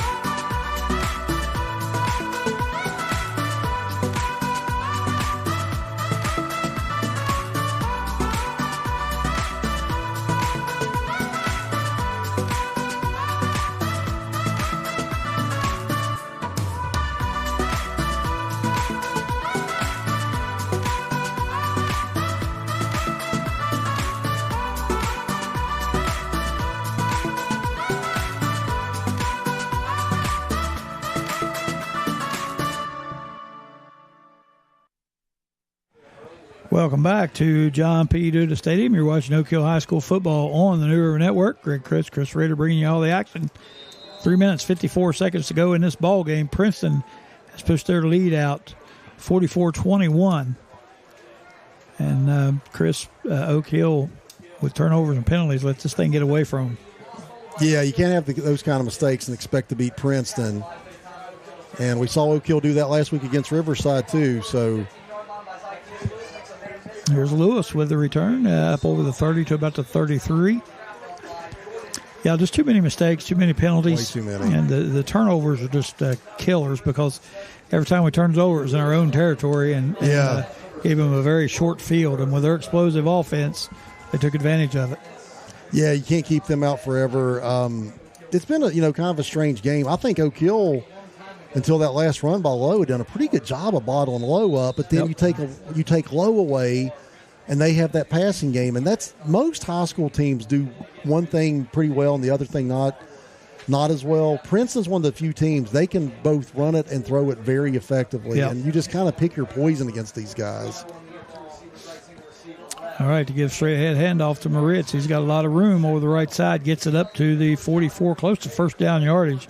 We'll see where they spot it. And you've seen when Oak Hill has went to that two-back set, they really have ran the ball much more effectively out of that two-back set than, that single-back four-receiver set. So that's something they can file away for future reference. Try to get that running game going a little bit. But that's looked effective here. Mark it down on the 44, just about a half yard short of the first down. They give it to Moritz again. Bouncing around, looking for yardage. And second effort gets him up over the 45 to the 46, so he will have a first down. It's a good second effort run there. I want to thank my buddy, Brian White. I told you I didn't know we covered that fumble earlier, and I hate to miss stuff like that. That was J.D. Moritz. Brian White texted me, and he said it was J.D. Moritz on the recovery, so I appreciate that. Brian's an Oak Hill High School Hall of Famer. He was an all-state catcher up here. That kid could rake. He could hit a baseball. So he had better eyes than I did on that play. All right, Richard in the shotgun again, two backs, and this time they give it to Green over the right side, flashes some of that speed, gets it up over the 45, brought down at the Princeton 44 after he picks up about, I'm going to say 9, almost 10. We'll see where they spot it again. See if they give him first down yardage. Yeah, and Oak Hill's found something. Green came up a little gimpy. I think he's going to have to come out. He's gimping around. Let's see, they might have to put J.D. back in there. J.D. had come off for a blow. J.D.'s kind of gimping around, so they're going to put Cade Compton in there. So they're going deep into the running back room now, putting Cade in there with Tyler Ashmore. You got J.D. down there limping around. You got James Green down there limping around. They might have to suit us up, Greg. Yeah, they want to do that. I'm limping around. I haven't been hit yet. There goes Cade. Give it to Cade Compton. He gets the first down yardage. Yeah, nice run by Cade. His first carry of the season, I believe. I haven't seen him carry the ball, so nice job by Cade there pulling double duty tonight. He's one of the starting inside backers. He's had a couple nice tackles tonight. Yep. He's just a sophomore. I think he's going to be a good player up here for Oak Hill the next couple of years. Gives Oak Hill first down on the Princeton 41. Clock continuing to wind. We're down to a minute and a half. Oak Hill obviously content to keep it on the ground, let the clock run.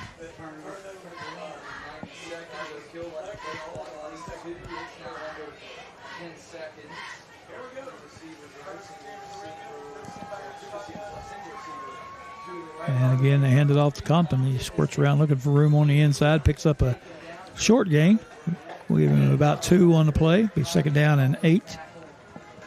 You know, Cade's not big, but he's running hard. I like his little burst when he gets the ball. He's looking for a hole, one cut, and he's ducking his head. He's not a big kid, but he's determined, and you can tell he's not scared to put his head in there in the interior of that line of scrimmage either. So, Greg, I mean, I think we got to try to take some positives out of this. This is Oak Hill played a legit AAA state title contender tonight, and with 6 minutes left, it was a 10-point game. Yep. They got down. They didn't quit. They were able to come back. So there's a lot of things to work on, but there's a lot of good things to take out of this tonight too. Yep. Richardson goes long, and he completes it. That was Treadway, beautiful. and right on the money again as Treadway hauled it in. 41 yards, Richardson to Treadway, and that thing was right on the money. So touchdown Oak Hill. When Devin's got time, man, he can uncork a ball. He really does, and that was beautiful. He hit Treadway on the post there in between the safeties, and just a great ball that time by Devin Richardson. A nice run after the catch by Carson Treadway. So again, you're trying to take some positives out of this. Yep.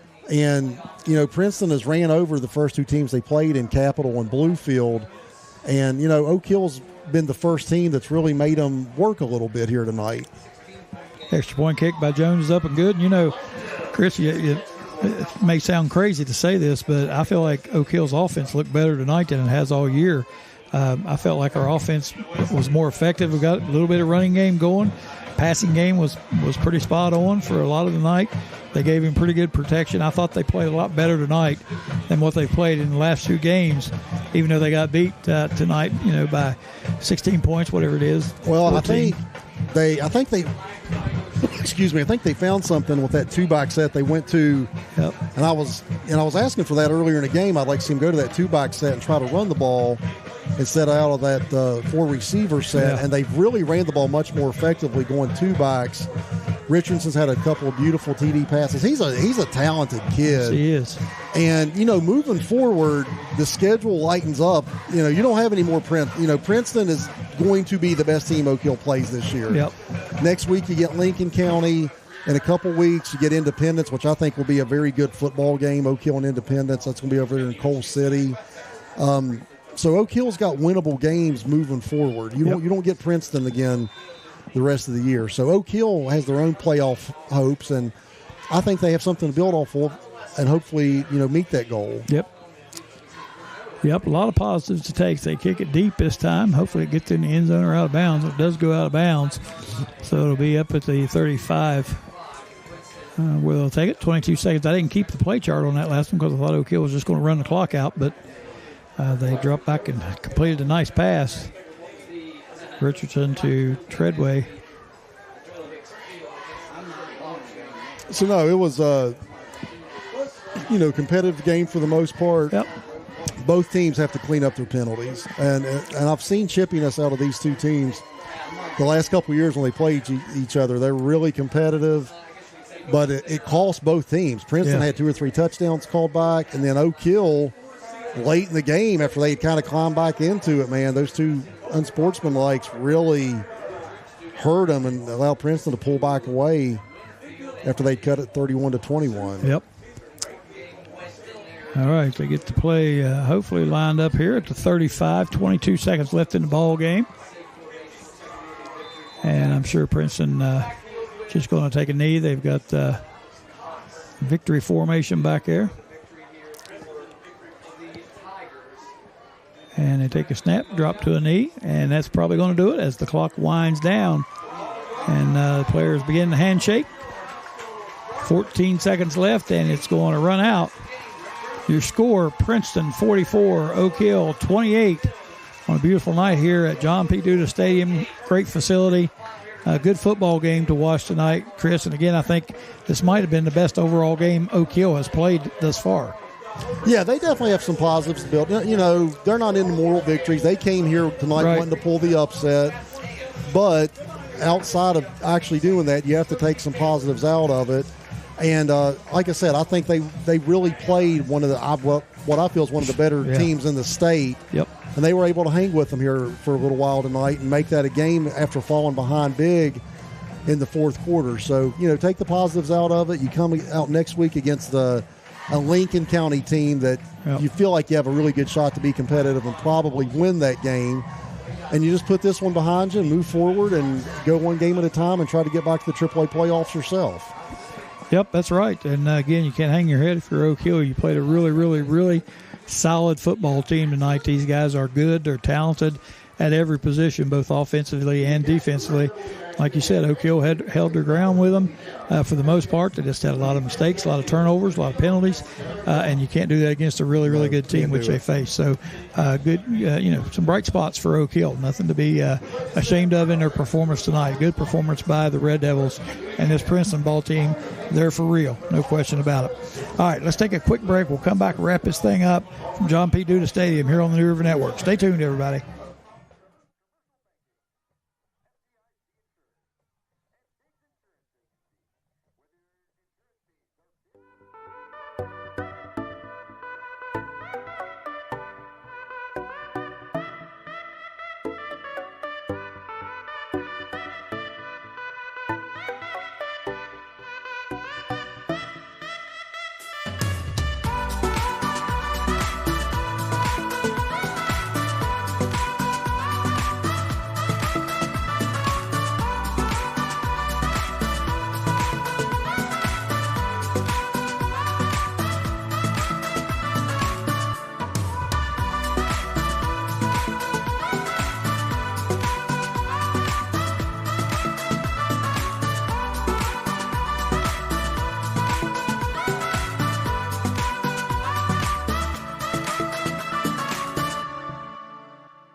Welcome back to John P. Duda Stadium here on the New River Network.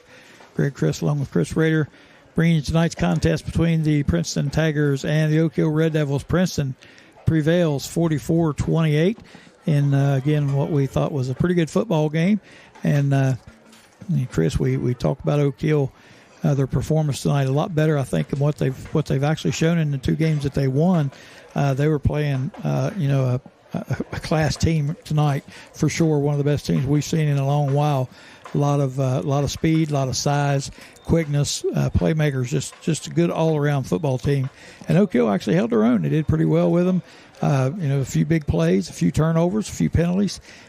Things could have been a little bit different, I think. And so hats off to Oak Hill for playing a game. But this Princeton team, my goodness, they're good. They really are good, and we knew that coming in. They're just a really complete team. They have a good size up front. Their skill positions are very athletic, very skilled. Chance Barker's a terrific quarterback. So I'm nothing but impressed by Princeton. And, moving forward, I'm an Oak Hill fan first and foremost, but moving forward, I root for local teams, and I'm going to be keeping my eye on Princeton, and I hope they, make some noise in AAA again this year. And like I said in the pregame, if you're putting together a short list of AAA title contenders, Princeton's on it. Got to be. They're just too good. Quarterback Barker, just a smooth operator back there. Throws a nice pass. He's very composed in the pocket. He can run the ball too if he has to. And then their running backs, Markel Lowe, tremendous running back, fast, strong, elusive. Same with James when he runs it. Just an all-around good team. Mosser, good receiver. I mean, they've got players at every position. And they got the ball in a lot of good field position tonight, which really hurt Oak Hill. We gave up some good field position, and you just can't do that with a team of this nature. Either whether it was a muff punt, a fumbled snap, a fumble on the play. Whatever the problem was, you can't do that against a team like Princeton, and we did that time after time tonight. Exactly. Yeah, their starting field position.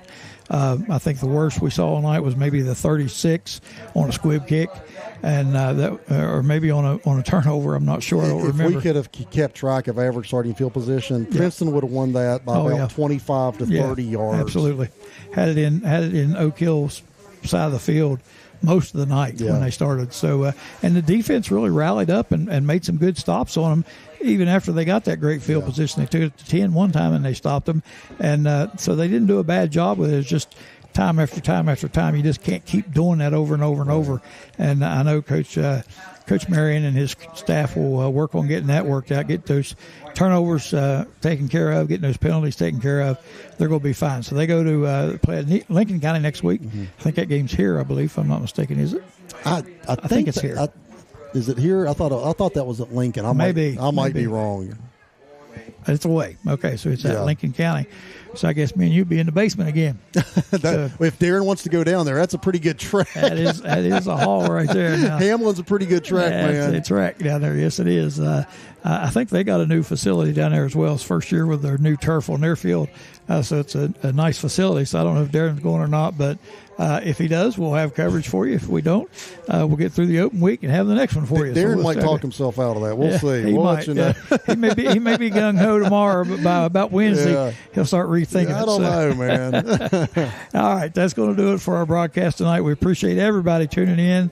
We hope you enjoyed the broadcast. We hope you enjoyed the new field here at Oak Hill, and we hope you enjoyed the game. And we appreciate you tuning in. For Chris Rader, I'm Greg Chris. We bid you a good night, folks.